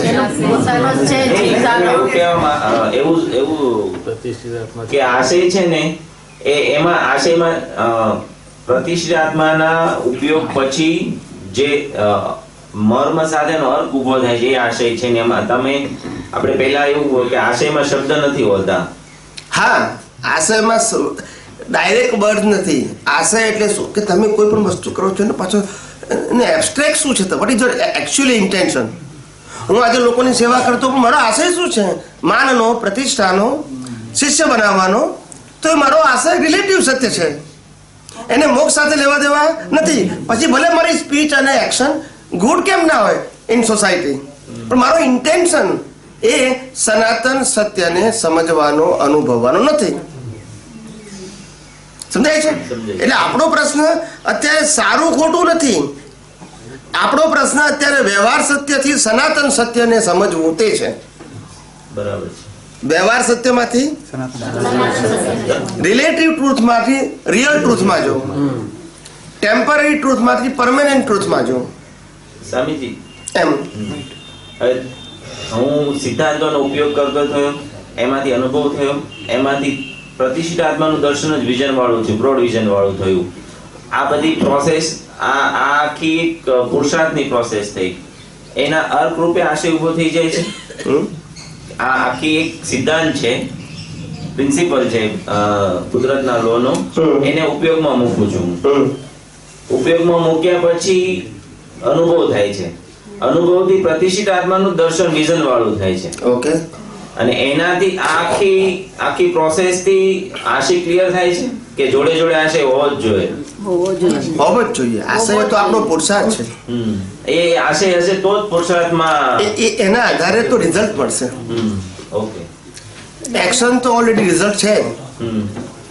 ઇન્ટેન્શન એ કોઝ કહેવાય. એ ઇન્ટેન્શન ને આધારે પાછું રિઝલ્ટ આવશે. સમજાય છે?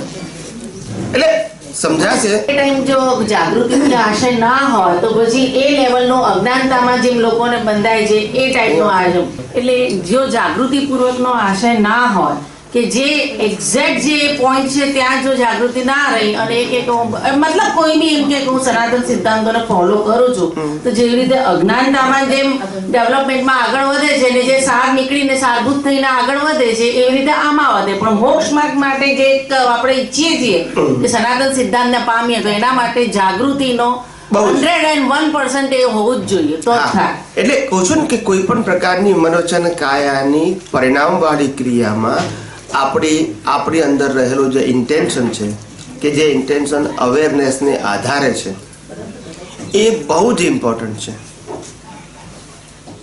અવેરનેસ તો બધામાં છે પણ અવેરનેસનું યુટિલાઇઝેશન એ પોતાના આશય પ્રમાણે કરે છે. મારી જાગૃતિ થઈ ગઈ કે દાદાએ કીધું કે ભાવ કરવાથી ભાવ મળે છે, ભાવ કરવાથી કોઝ બંધાય છે ને કોઝની ઇફેક્ટ આવે છે. આ જ્ઞાન મળી ગયું. બરાબર છે. હવે એમને જ્ઞાન શું આપ્યું કે ભાવથી ભાવ છે માટે એવા ભાવ ના કરો કે સંસાર વધે. પણ મેં તો જ્ઞાન જાણી લીધું. હવે હું શું કહું છું કે આવતા ભાવમાં મને રાજપાટ મળે, કારણ કે મને સિદ્ધાંત મળી ગયો, Misuse. પણ ઉપયોગ છે શું કર્યો? Misuse. Cause and effect. તો ફેરથી વન્સ અગેન ઇન્ટેન્શન બહુ મહત્વની વસ્તુ. એકલું ફોર્મલ જ્ઞાન એનો મિસયુઝ પણ કરી શકો. હા, તમે જે જ્ઞાન સમજ્યા છો એ ડેવલપમેન્ટ તો કહેવાય છે. Yes. પછી ભલે તમે સંસારી ભાવ કરો, એટલે ડેવલપમેન્ટ તમારું ડાઉન નહીં થાય, Okay. પણ એનો ઉપયોગ ક્યાં કર્યો? રિલેટિવ સત્ય માટે. That's it. હવે ખ્યાલ આવી ગયો? Clear. એટલે ડેવલપમેન્ટ વગર તો માણસને પુરુષાર્થની ખબર જ ના પડે. नहीं पड़ेगी. Not possible. મગર ડેવલપમેન્ટ હોકા તभी. આપણે જે શાક ખાઈએ, સમજો કોઈ પણ આજે અત્યારે જમવા બેસીશું તો એમાં મીઠાનું સ્વાદ કેવી રીતે આપણને આવે? તો કઈ મીઠું દેખાતું નથી, પણ એક સાર આપણે નીકળે જ છે ને, જીભને ટચ થાય છે કે આ મીઠાનો ખારાપણાનો આ સ્વાદ છે. એવો જો એ દ્રષ્ટિમાં આપણને આત્માનો કે જે આપણા આશયનો સ્વાદ રહે ને, દેન તો આપણું કામ થાય. હા, એટલે આ સ્વાદ એટલે કેવું છે? જો આત્માનો અનુભવ જે શબ્દ આપણે જે બોલીએ છીએ, તો આત્માનો અનુભવ શબ્દ એ શું છે?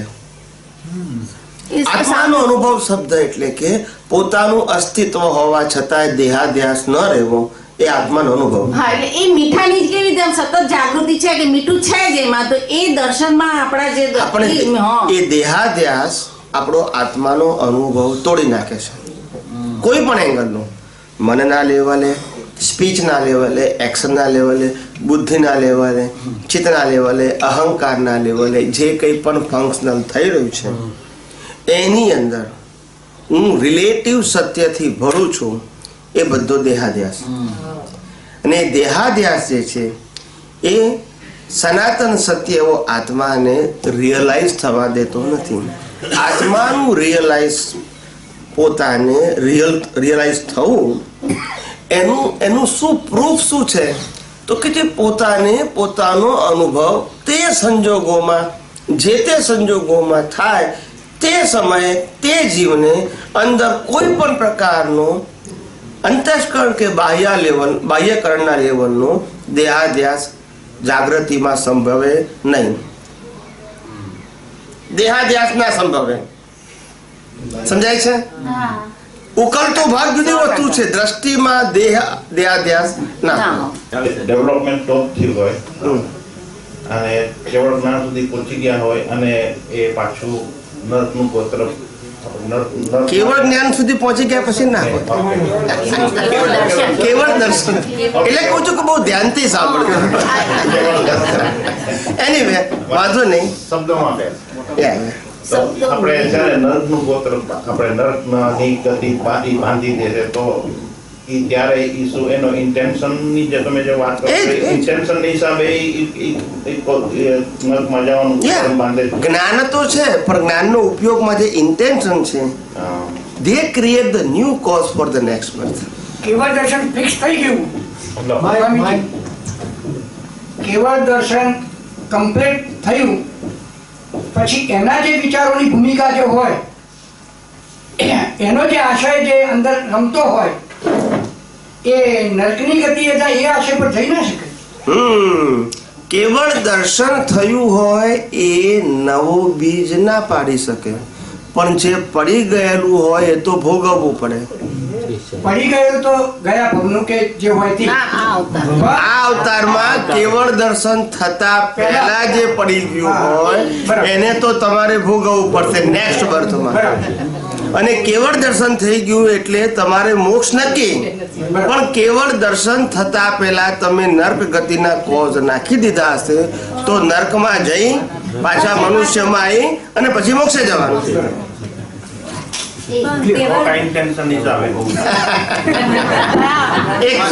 બોલો. જન્મથી મૃત્યુ સુધીના આપણા જીવનકાળ દરમિયાન મન વચન ખાલી જે કંઈ આપણે ક્રિયાઓ કરી છે, જે વિચાર થયેલો છે, એ વખતે જે આપણું ઇન્ટેન્શન છે, ઇન્ટેન્શન આપણો રિયલ તરફનો હોય, મોક્ષ તરફનો હોય, તો એ સાથે આપણું ડેવલપમેન્ટ સાથે જ રહીને એ ટાઈમ ડેવલપમેન્ટ થાય ને આપણું ડેવલપમેન્ટ જ કહેવાય. કારણ કે ઇન્ટેન્શન ખાલી એવું જરૂરી ના. ઇન્ટેન્શન છે આપણું રિયલ તરફનો ડેવલપમેન્ટ સાથે જ હોવું જોઈએ. એ કેરી ફોરવર્ડ થાય છે આપણે. રાઈટ. એટલે તમારું ડેવલપમેન્ટ છે અને સાથે આશય એ બે વસ્તુ જુદી છે. આશય સર્કમસ્ટાન્સીસ ઉપર ડિપેન્ડ છે અને ડેવલપમેન્ટ એક કોમન ફેક્ટર છે. કેવું છે? જે બધા સંજોગોમાં ડેવલપમેન્ટ તમારું એક જ સરખું રહેવાનું છે, પણ એ ડેવલપમેન્ટના ઉપયોગ વખતે જે તે સંજોગોમાં તમારો આશય શું છે એના આધારે નવું ક્રિએશન થાય છે. શું થાય છે? નવું ક્રિએશન. હા, ડેવલપમેન્ટના આધારે ક્રિએશન નથી. સાંભળો, આશયના આધારે ક્રિએશન. ક્રિએશન એટલે કોઝ. રાઈટ. ડેવલપમેન્ટને આધારે કોઝ નથી, ઇન્ટેન્શનને આધારે કોઝ છે. અને ઇન્ટેન્શન એ તમારા ડેવલપમેન્ટ ઉપર ડિપેન્ડ છે, એની રેન્જ. આશયની રેન્જ કયા ઉપર ડિપેન્ડ છે? ના, ડેવલપમેન્ટ. એટલે ડેવલપમેન્ટ વાળો જેટલો માણસ છે એટલી રેન્જમાં એ સારા અને ખરાબ કર્મ બાંધી શકે. પણ ડેવલપમેન્ટ વાળો એટલે ખરાબ ન જ બાંધે એવું જરૂરી નથી. સ્વામી, તમે હમણાં જે વાત કરી કે કેવળ દર્શન થયા પછી એ દરમિયાનમાં જે કોષ પડી ગયા હોય એ ભોગવવા માટે નેક્સ્ટ અવતારમાં ભોગવવા જ પડે. જે તો કેવળ દર્શન થયું એની પહેલા એ દરમિયાન એને ખબર પડી કે અમારા કોષ પડ્યા છે, એ કોષ બાળી શકે ખરો? બાળી શકે. નિકાચિત કર્મ સિવાય બધા કર્મ બાળી શકે. પણ હંમેશા એટલું ધ્યાન રાખવાનું કે જ્યારે માણસ જ્ઞાનની અંદર આગળ વધે ને પછી પાછળ ના જુએ. ગયા સત્સંગમાં આ જ વાત થઈ છે. મેં ગયા સત્સંગમાં આ બધી વાતો કરી હતી. તમે વાસુદેવ ને પ્રતિ વાસુદેવ ને ચક્રવર્તી હોય અને તમે પ્રતિક્રમણની વાત કરો, સામાયિકની વાત કરો, એક્સેપ્ટ ના કરે. એ ખોટી નથી.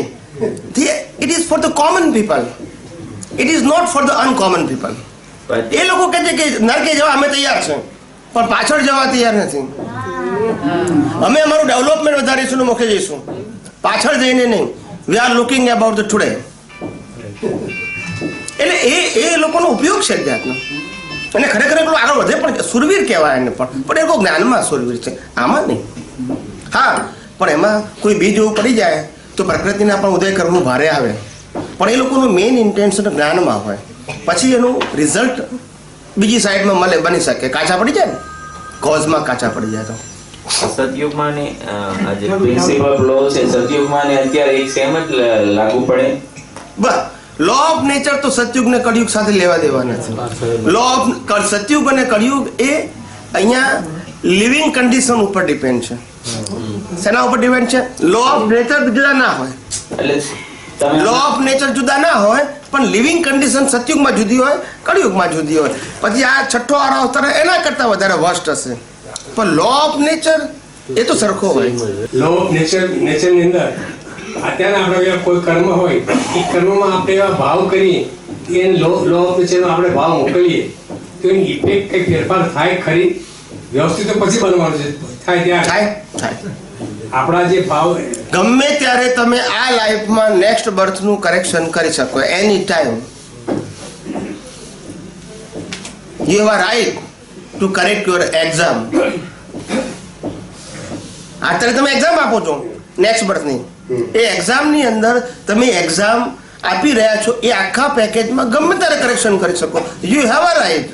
નહીં, કહેવાનો ભાવ નથી. કોઈ કર્મ આવી રહ્યું છે, આપણે ખબર છે કે આ કર્મનું આવું કર્મ અત્યારે પ્રોસેસમાં છે, એ ફળ આપી રહ્યું છે, એ દરમિયાન આપણે કઈ ભાવ કરીએ છીએ તો એ કર્મ ઉપરની ઇફેક્ટ આવે કે રિઝલ્ટ કઈ નોર્મલ થાય કે પછી જે આવવાનું એ જ આવે? આજની વાત કરો છો? કહું. સારો પ્રશ્ન પૂછ્યો. જો સમજજો બરાબર, બિલકુલ એટેન્શન આપજો.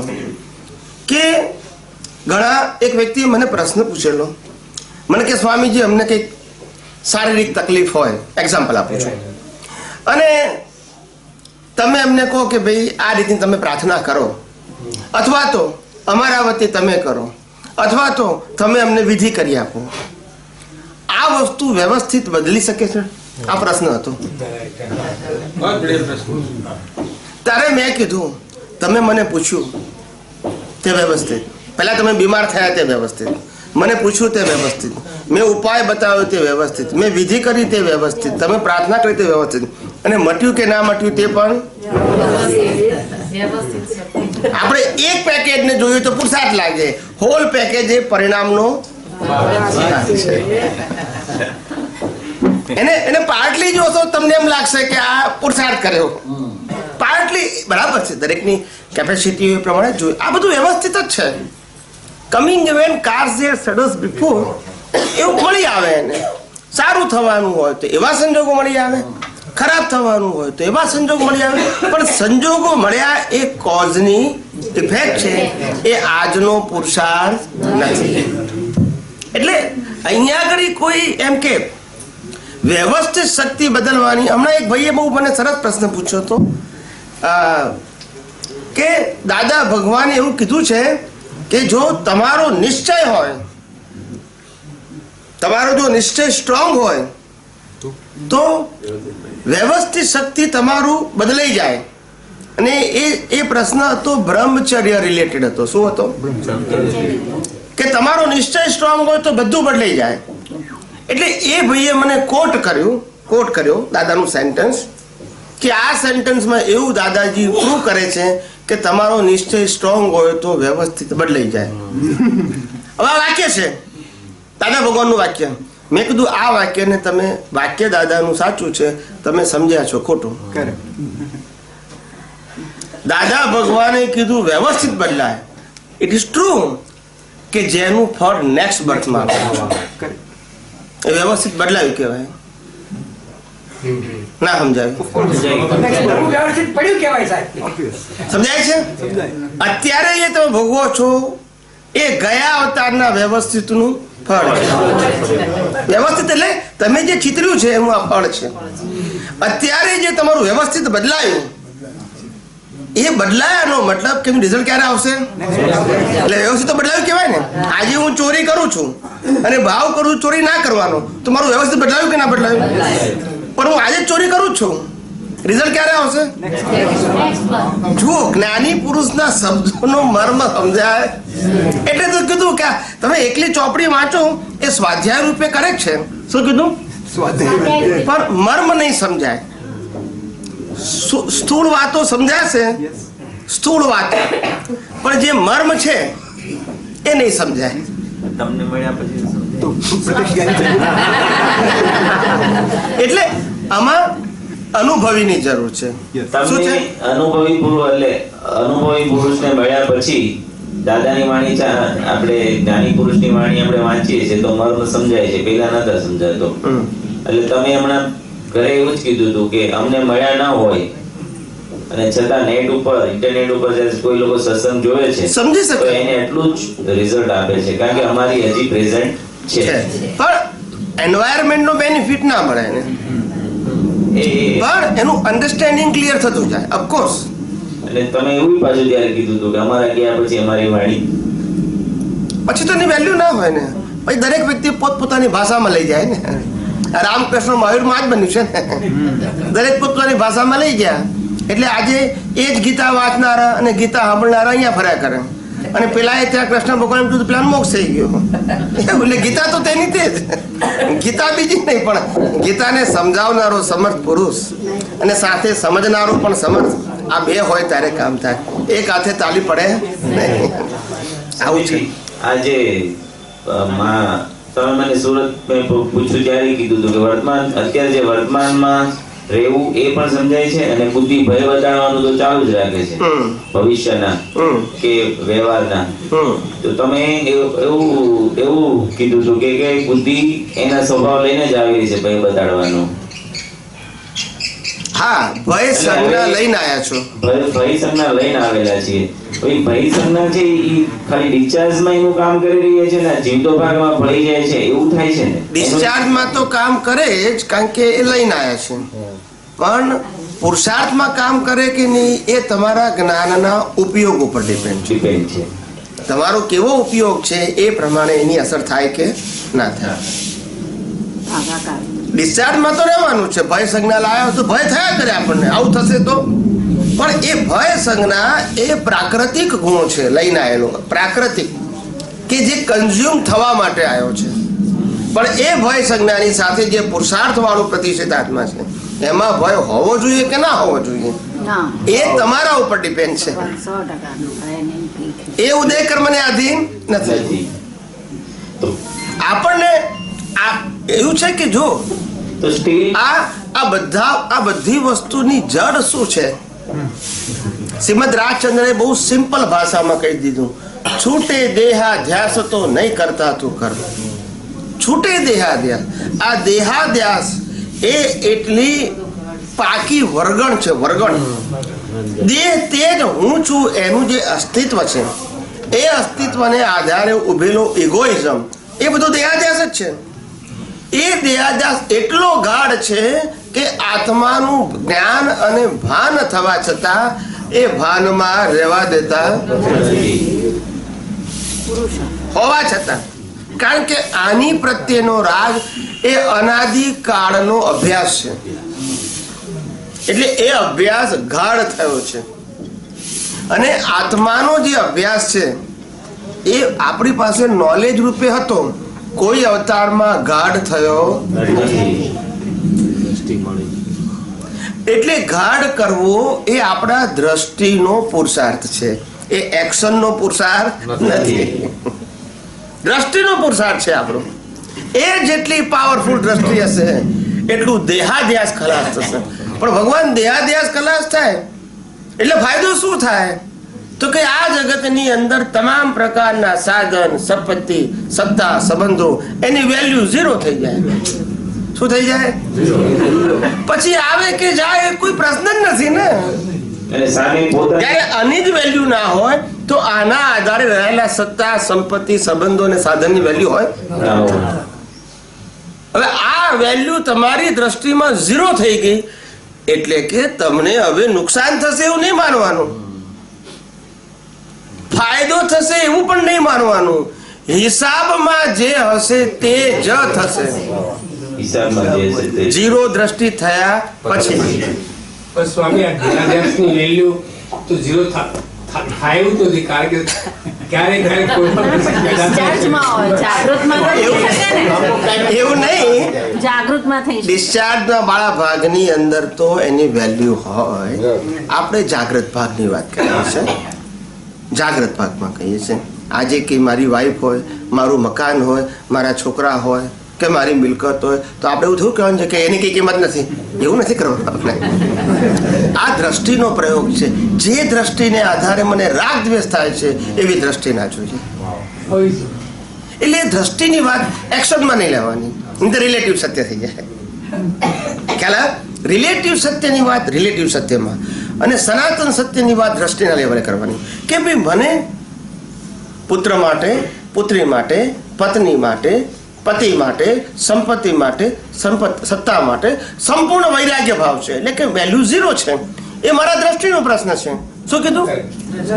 જ્યારે આવે સંપત્તિ આવે ત્યારે આપણે ના ખુશ હોઈએ, નોર્મલ હોઈએ, પણ ઘરવાળા બધા ખુશ હોય. અને જ્યારે જાય ત્યારે આપણે નોર્મલ હોઈએ, ઘરવાળા ના ખુશ હોય. આપણે બંને વખતે નોર્મલ છે, કારણ કે દ્રષ્ટિમાં શું છે?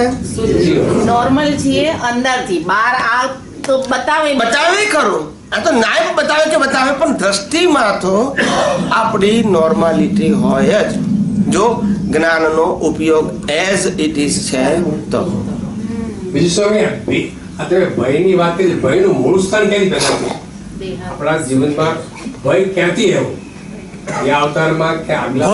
ભય આવવાનું એક જ કારણ મારું રિલેટિવ અસ્તિત્વ જે શરીરના આધારે છે, સંપત્તિના આધારે છે, સંબંધના આધારે છે, સત્તાને આધારે છે, સાધનોના આધારે છે, એ અસ્તિત્વ જતું રહેવું, એવું ભાન થવું એમ નામ ભય. બાકી મારું અસ્તિત્વ આવા જવા વાળું છે, મારી શક્તિ આવા જવા વાળી છે, મારું જ્ઞાન આવા જવા વાળું છે, મારું સુખ આવા જવા વાળું છે ના. પણ મને અત્યારે ભય કેમ લાગે છે? જે આવા જવા વાળું છે એ જતું રહેશે તો, જે સ્વભાવથી જ જવાનું છે. હું કહું છું કે આ દુનિયામાં જન્મ્યા પછી આપેલા સંબંધો, માતા પિતા, ભાઈ બહેન, સગાવાલા, મિત્ર પડોશી, જન્મ્યા પછી આપેલા સંબંધો, જન્મ્યા પછી આપેલી સંપત્તિ, જન્મ્યા પછી આપેલી સત્તા અને જન્મ્યા પછી આપેલા સાધનો, આ બધી જ વસ્તુઓ મર્યા પહેલા જવાની એ નક્કી. એમાં ઓપ્શન છે એક વસ્તુ આ તો આપણે accept- આ તો સ્થૂળ વસ્તુ દેખાય છે ને. આ તો it is we can realise it, right? Yes clear. હવે જે જવાનું જ છે અને એ કમ્પલસરી ભાગ છે, ઓપ્શન નથી કોઈનો. હવે it is a matter of your understanding through your vision. તમારી અન્ડરસ્ટેન્ડિંગ તમારા વિઝનમાં શું છે એના આધારે તમને ભય અને ભીખ રહે. એ ભય અને ભીખ કેટલા માટે છે? કારણ કે હજુ આપણી દ્રષ્ટિમાં, જીવતી દ્રષ્ટિમાં એની વેલ્યુ છે. જીવતી દ્રષ્ટિમાં ના હોવી જોઈએ, ડિસ્ચાર્જમાં ભલે હોય. ભીખનું મૂળ કારણ વેલ્યુ કોઈ પણ બીજું વસ્તુ શું હોય સાહેબ? સાહેબ આ ફોન છે, આ ફોનની કિંમત 50,000 રૂપિયા છે. કેટલી છે? એક્ઝામ્પલ આપું છું. હવે 50,000 એટલે શું? એની વેલ્યુ આપણા મગજમાં છે, ના સમજાય. 50,000 ની નોટ છે ને, 50,000 નોટની થપ્પી, એની વેલ્યુ ના કરે, આપણે કરીએ. નોટ ના કરે. હવે એ વેલ્યુ જેટલી આપણને છે એટલી ઇફેક્ટ વધારે થાય આપણને જ્યારે જાય ત્યારે. આવે ત્યારે પોઝિટિવ ઇફેક્ટ થાય અને જાય ત્યારે નેગેટિવ ઇફેક્ટ થાય. બીકોઝ ઓફ બંનેમાં વેલ્યુ તો કોમન વસ્તુ છે, સમજાય છે? પણ જેને વેલ્યુ ના હોય દ્રષ્ટિમાં, એને આવે કે જાય બંને વખતે કેવા હોય? તો કે પણ કેમ નોર્મલ છે? એક તો વેલ્યુ નથી. કેમ નોર્મલ છે? Because they know the law of nature, કે આવું ને જવું એ કુદરતી રચના છે. શું છે? કુદરતી રચના છે. દાદા ભગવાને કીધું કે માણસ જન્મે છે ને, જન્મે છે ત્યારથી જ બોર્ડ વાંચે છે, વે ટુ સ્મશાન. એટલે કે એન્ડ થવા વાળો જન્મ થયો. કેવો? એન્ડ લેસ નહીં, થવાનો નક્કી છે. જન્મ્યો માટે મરવાનો, આયુ માટે જવાનું, બાંધ્યું માટે ઉકલવાનું, વીટ્યું માટે ઉકલવાનું અને બાંધ્યું છે માટે છૂટવાનું. આ બધી વસ્તુઓ બટ નેચરલ છે. It's a social matter. અને આ બધી વસ્તુઓ આપણે એક ટ્રાન્ઝેક્શનના ફોર્મમાં જોઈએ છે. એના કારણે રાગ દ્વેષ થાય છે અને એ રાગ દ્વેષની પાછળ અજ્ઞાનતા છે. અને અજ્ઞાનતાની પાછળ ભીખ ભય રહેલા છે. અને જેટલા ભીખ ભય વધારે એટલી અસરો વધારે. ભીખ ભય એ અજ્ઞાનતાનું જ પરિણામ છે, એટલી અસરો વધારે. કેમ મુક્ત પુરુષો, આપણે જેને પ્રત્યક્ષ મળ્યા એવા દાદા ભગવાન, કેમ દાદા ભગવાનને ઉદય કર્મમાં આખી જિંદગી ભાડાના મકાનમાં, 30 રૂપિયાના ભાડાના મકાનમાં રહેવાનો ઉદય કેમ આવ્યો? બીજ વગર આવ્યો? આટલા સમર્થ જ્ઞાની છતાંય આવો કેમ ઉદય આવ્યો એમને? કારણ કે નક્કી કર્યું હતું, મારું પુણ્ય મકાનમાં વાપરવું નથી. મકાન એ રહેવાનું સાધન છે, માલિકી કરવાનું સાધન નથી. જો માલિકી કરવી હોય તો 2 કરોડ રૂપિયા કમાવો અને પુણ્ય 2 કરોડ ને એમાં વાપરો, અને પછી મકાન ચલાવવા માટે ફાફા. ના સમજાયું? એના કરતા 500 રૂપિયાના ભાડામાં રહો અને 2 કરોડ રૂપિયાના તમે સારા કામ કરો, સુખી સુખી. પેલા 2 કરોડના મકાનમાં દુખી, કારણ પૈસા નથી ને. પણ એટલે આ સ્થૂળ ભાષાને આપણે આધ્યાત્મમાં લેવાની છે કે જ્ઞાની પુરુષે જે પુણ્ય હતી એ પુણ્ય નેસેસિટી માટે જ વાપરી. શેના માટે? શોખ માટે ના વાપરી કે મારે પોતાનું મકાન જોઈએ, પોતાનું વાહન જોઈએ, ઘરમાં ફર્સ્ટ ક્લાસ ફર્નિચર જોઈએ, અપ ટુ ડેટ કપડાં જોઈએ, બધા ઇલેક્ટ્રિકલ ઇલેક્ટ્રોનિક્સ ઇન્સ્ટ્રુમેન્ટ જોઈએ, એઝ અ ફિઝિકલ શોપ જોઈએ. શોપ ખ્યાલ આવે છે ને? આ બધું જોઈએ તો એ બધી પુણ્ય શું થાય? ત્યાં વપરાઈ જાય. તમારી પુણ્ય હોય તો તમને રિઝલ્ટ તો મળશે, પણ પછી તમે કહો કે મારે આધ્યાત્મ માર્ગ આગળ વધવું છે તો 2% જ બચી હોય એટલે પ્રોગ્રેસ કેટલો થાય? પછી 98% તમારો ટાઈમ કન્ઝ્યુમ થઈ ગયો આ બધામાં. હવે 2% ટાઈમ તમે આપી શકો, અને એ 2% એ પાછો કન્ટિન્યુઅસ ના મળે. સમજાય છે? હવે પેલાએ 95% જો આધ્યાત્મ માટે વાપર્યો હોય, ખાલી 5% જ ભૌતિક માટે એટલે કે નેસેસિટી માટે વાપર્યો હોય, 5% કે 10% નેસેસિટી માટે વાપર્યો હોય તો જે 90% એનો જે સમય છે એ આધ્યાત્મની ભાવના કરી હોય તો પોતે એમાં સંશોધન કરી શકે. They have a time. The nature will give the circumstances for investigation. પેલાને તો ટાઈમ જ નથી ને, એને ઈચ્છા છે પણ ટાઈમ નથી ને. ખ્યાલ આવ્યો? ઘણા માણસે કહીએ ને આપણે કે ભાઈ જરા અનુકૂળતા સત્સંગમાં આવજો ને, અરે કે શું સત્સંગમાં આવીએ, આ ધંધાની જવાબદારી, ઘરની જવાબદારી, ટાઈમ જ ક્યાં છે. હવે એ ખોટો છે એવું નથી કહેતો, એનો વ્યૂ પોઈન્ટ એવો બન્યો છે કે they fight for the requirement. અને દાદા આના સંદર્ભમાં દાદા ભગવાને કીધેલું કે આ જ્ઞાન પુણ્યશાળીઓ માટે છે. એટલે બધા લોકો એવું સમજ્યા કે ભૌતિક પુણ્ય, પુણ્ય નહીં, એવી પુણ્ય કે જેની બધી જ એનર્જી, ક્રેડિટ એ આધ્યાત્મ માર્ગે વપરાવાની છે, પણ જેને પોતાના જીવન જીવવાની નેસેસિટી આસાનીથી મળી શકે છે એવા પુણ્યશાળી. સમજાય છે? જીવન જીવવાની જરૂરિયાતો આસાનીથી મળે એટલે એના માટે એફર્ટ કરવાનો નથી, તો બાકીની બધી જે પુણ્ય છે આધ્યાત્મ માર્ગમાં એ એને કામ લાગે. પણ આપણે બધી જ નેસેસિટીની જગ્યાએ અંદર આપણા જે ઈચ્છાઓ, અપેક્ષાઓ અને જે લક્ઝરી લાઈફ જીવવાના જે આપણા વિચારો હોય એટલા બધા ભરેલા હોય કે જેને કારણે પેલો સમય જ ના મળે આપણને. સમજાય છે?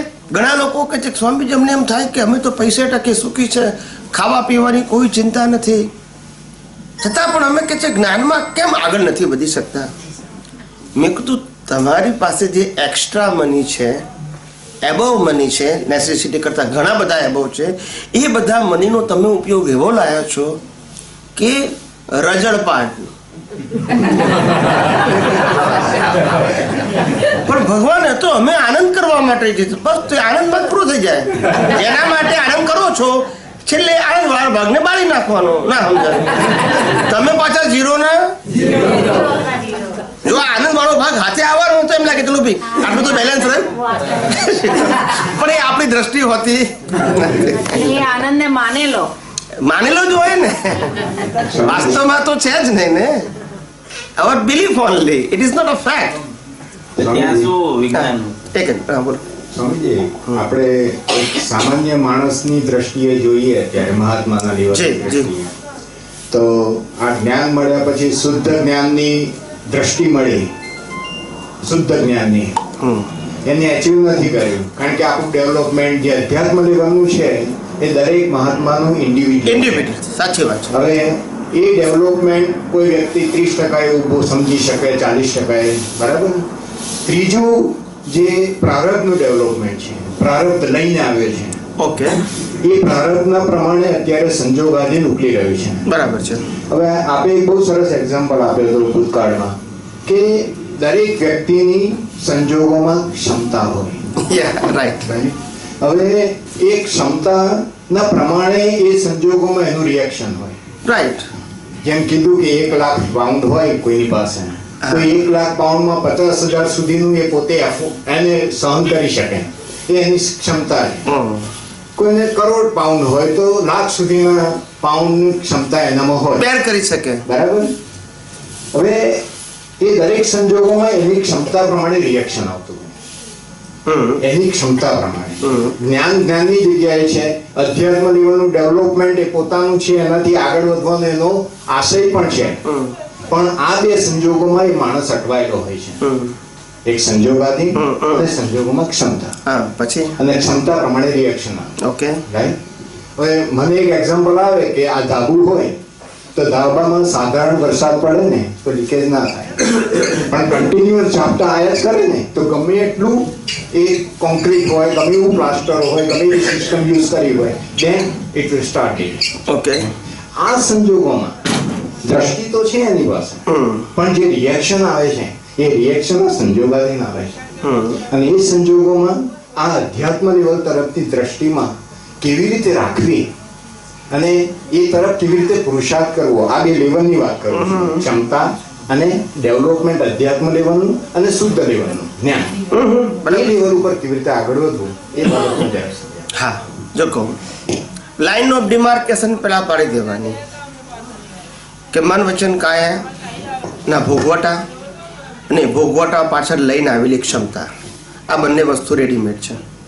શું કીધું? મન વચન કાયાથી ભોગવાતા ભોગવટા અને એને ભોગવવાની ક્ષમતા, આ બંને ક્ષમતા એને અંતસ્કરણ કહેવાય અને ભોગવટો એને બાહ્યકરણ કહેવાય. આ અંતસ્કરણ અને બાહ્યકરણ રેડીમેડ પેકેજ છે. એની પાછળ રહેલો જાગ્રત પ્રતિષ્ઠિત આત્મા જે પુરુષાર્થ કરે છે, જેની પાસે અત્યારે જ્ઞાન છે, દર્શન છે, એ એની ડેવલપમેન્ટ પ્રમાણે છે અત્યારે. બરાબર છે? હવે આ જે જ્ઞાન દર્શન છે એ જ્ઞાન દર્શનની અંદર જો તમે ઇન્સિડન્ટ્સમાં જશો, શું કીધું? અવસ્થામાં જશો તો તમારું જ્ઞાન લો લેવલનું થઈ જશે. શું થઈ જશે? પેલી વ્યક્તિએ મને 2 કરોડ રૂપિયા, 5 કરોડ રૂપિયા, 10 કરોડ રૂપિયા મારી પાસે લીધા નથી આપતા, અને એના માટેનો જે મારો પ્રયાસ એ ઇન્સિડન્ટનો પ્રયાસ છે. પ્રયાસ એટલે હું બહારની વાત નથી કરતો, બહાર તો ઉદય કરનારની છે, મારો ઇન્ટેન્શન. બરાબર છે? આ જે પ્રયાસમાં હું પડીશ તો મારા જીવનમાં હું પ્રગતિ નહીં કરી શકું. શું નહીં કરી શકું? આધ્યાત્મ માર્ગે. કદાચ ભૌતિક બાબતમાં હું કંઈક સારા બીજ નાખીશ તો મને નેક્સ્ટ બર્થમાં પાછું એ મળે મને એક્શન એન્ડ રિએક્શનના લેવલ ઉપર, જે આ જગત એના ઉપર ચાલે છે. કોઝ એન્ડ ઇફેક્ટ એટલે એક્શન એન્ડ રિએક્શન. પણ મારું ડેવલપમેન્ટ નહીં થાય.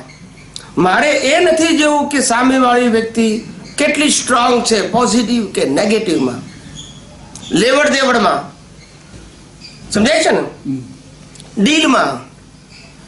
એ મારે નથી જોવું. મારે એક જ વસ્તુ જોવી છે કે મને, હે કુદરત, મને એવા સંજોગ પ્રાપ્ત કર કે જેથી મારે મારો ઉપયોગ આ મન વચન કાયાથી જે બહારના સંજોગો સાથે છે એમાં ખર્ચવો ના પડે. સમજાય છે? મારે બદલવું છે, સુધારવું છે સામાને, અથવા તો મારે બદલવું છે, સુધારવું છે મારા મન, બુદ્ધિ, ચિત્ત, અહંકારને, એ સબ્જેક્ટ નથી લાવો. એ બધો લેબરર સબ્જેક્ટ છે, મજૂરીનો સબ્જેક્ટ છે. મારે આવો સંજોગ પ્રાપ્ત ના થાય એવો હું ભાવ કરું છું. ભગવાન, the person is right or wrong, the person is capable or uncapable, or physically I am capable or uncapable, અથવા તો મારી સ્ટ્રેન્થ છે એ મજબૂત છે કે નહીં, એ બધું મારે નથી જોવું. ભગવાન જે છે તે નિકાલી છે. સ્ટ્રેન્થ છે તોય નિકાલી, નથી તોય નિકાલી. પણ ભગવાન મારે આવા સંજોગો જોઈતા નથી કે જે સંજોગોમાં મારે ઉપયોગ મૂકવો પડે. એ જ ઉપયોગ હું ભગવાન તમને અનુભવમાં કેમ ના મૂકી શકું? મને એવા સંજોગો આપો કે મારે મન વચન કાયાના ઉકલતા સંજોગોમાં ઉપયોગ ના મૂકવું પડે, એવા સંજોગો આપો. બરાબર. તો બધા પ્રશ્નોનો નિકાલ આવે. તે આપણે ઇન્ડિવિડ્યુઅલ ટ્રાન્ઝેક્શન જોઈશું તો નિકાલ આવશે, કારણ કે રિલેટિવ સત્ય ક્યારે સનાતન સત્ય થવાનું નથી. શું કીધું? એટલે કોઈ પણ રિલેટિવ સત્યમાં હું કોઈ પણ એડજસ્ટમેન્ટ કોઈને પણ આપીશ એ કાયમી હોઈ શકે જ નહીં. તમને હું એક્ઝામ્પલ આપું. તમને હું કહું, તમે કહો છો મારે ગુસ્સો કરું છું, મારે વાઈફ ઉપર ગુસ્સો થઈ જાય છે. એક્ઝામ્પલ. હવે સ્વામી તમે મને ઉપાય બતાવો. હું તમને ઉપાય બતાવું કે ભાઈ તમારા વાઈફ ગમે તે કહે ને, તમારે એને કરતા તરીકે નહીં જોવાનું, રિએક્શન નહીં આપવાનું, મૌન રહેવાનું, કાં તો ત્રિમંત્ર 5 વખત બોલવાનો ગુસ્સો આવે ત્યારે. આવા એક સ્થૂળ ઉપાય બતાવું. કેવા સ્થૂળ ઉપાય? દાદા ભગવાનને યાદ કરવાના, ગમે તે XYZ, આવા બધા હું તમને ઉપાય બતાવું અને તમે ઉપાય કરો બી ખરા એઝ પર યોર એબિલિટી. હવે શું આ કાયમી ઉપાય છે? This a permanent solution? Very low level. તો આવું સોલ્યુશન એ ખાલી એક માનસિક લેવલે છે. કયા લેવલે? એકચ્યુઅલ લેવલ હોઈ શકે જ નહીં. યાર તો કે છે કે આપણે એવું સોલ્યુશન જોઈએ જે પરમેનન્ટ હોય. શું હોય? એટલે એવું સોલ્યુશન આપણી દ્રષ્ટિમાં હોવું જોઈએ કે ભગવાન આનો કાયમી ઉપાય શું?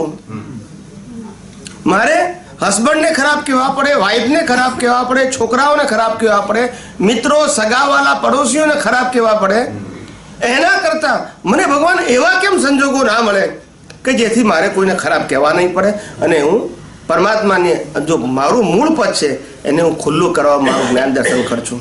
ભગવાન મારે એવા સંજોગો છે. મારી કોઈ ચોઈસ નથી કે મારે બહારના સંજોગ કહેવા જોઈએ છે, પણ આટલી ચોઈસ ખરી કે મારે એમાં ઉપયોગ ના મૂકવો પડે. હવે તો આ બધા પેકેજનું શું થઈ ગયું? કાયમી ઉકેલ આવ્યો. હવે ટ્રાન્ઝેક્શનનો ઉકેલ માંગીએ તો એ એન્ડલેસ વસ્તુ છે. ના અને આમાં બે સાહેબ- point છે. ના એટલે મેં તમારા પ્રશ્નને આપણે શું કહેવાય તમારા પ્રશ્નને ચોગરદમથી જોઈ અને એક એવું સિમ્પલ સોલ્યુશન આપ્યું કે જેમાં કોઈ વિકલ્પ ના ઊભો થાય. તમે કહો છો ટ્રાન્ઝેક્શનમાં, પણ જો એ ટાઈપનું લેવલ કે મેં તમને જેમ મીઠાનું એક્ઝામ્પલ આપ્યું કે ઓવરઓલ શાકમાં મેં મીઠું નાખ્યું, હવે કોળીએ ચાવતી વખતે દરેક વખતે મને એ મીઠાની ખારાશ, તેમાં મરચું છે, દાણા છે, હળદર છે, ગરમ મસાલો છે, તજ લવિંગ છે, પણ એ દરેક વસ્તુના મને ગુણધર્મ, એના સ્વાદ એસે રસોડામાં અત્યારે જેમ મને ખબર છે એમ ખાવામાં જેમ મને કે મીઠું એનો સ્વભાવ છોડીને જતો જ નથી, બાકીનું કઈ રીતે બધું વર્કઆઉટ થાય છે.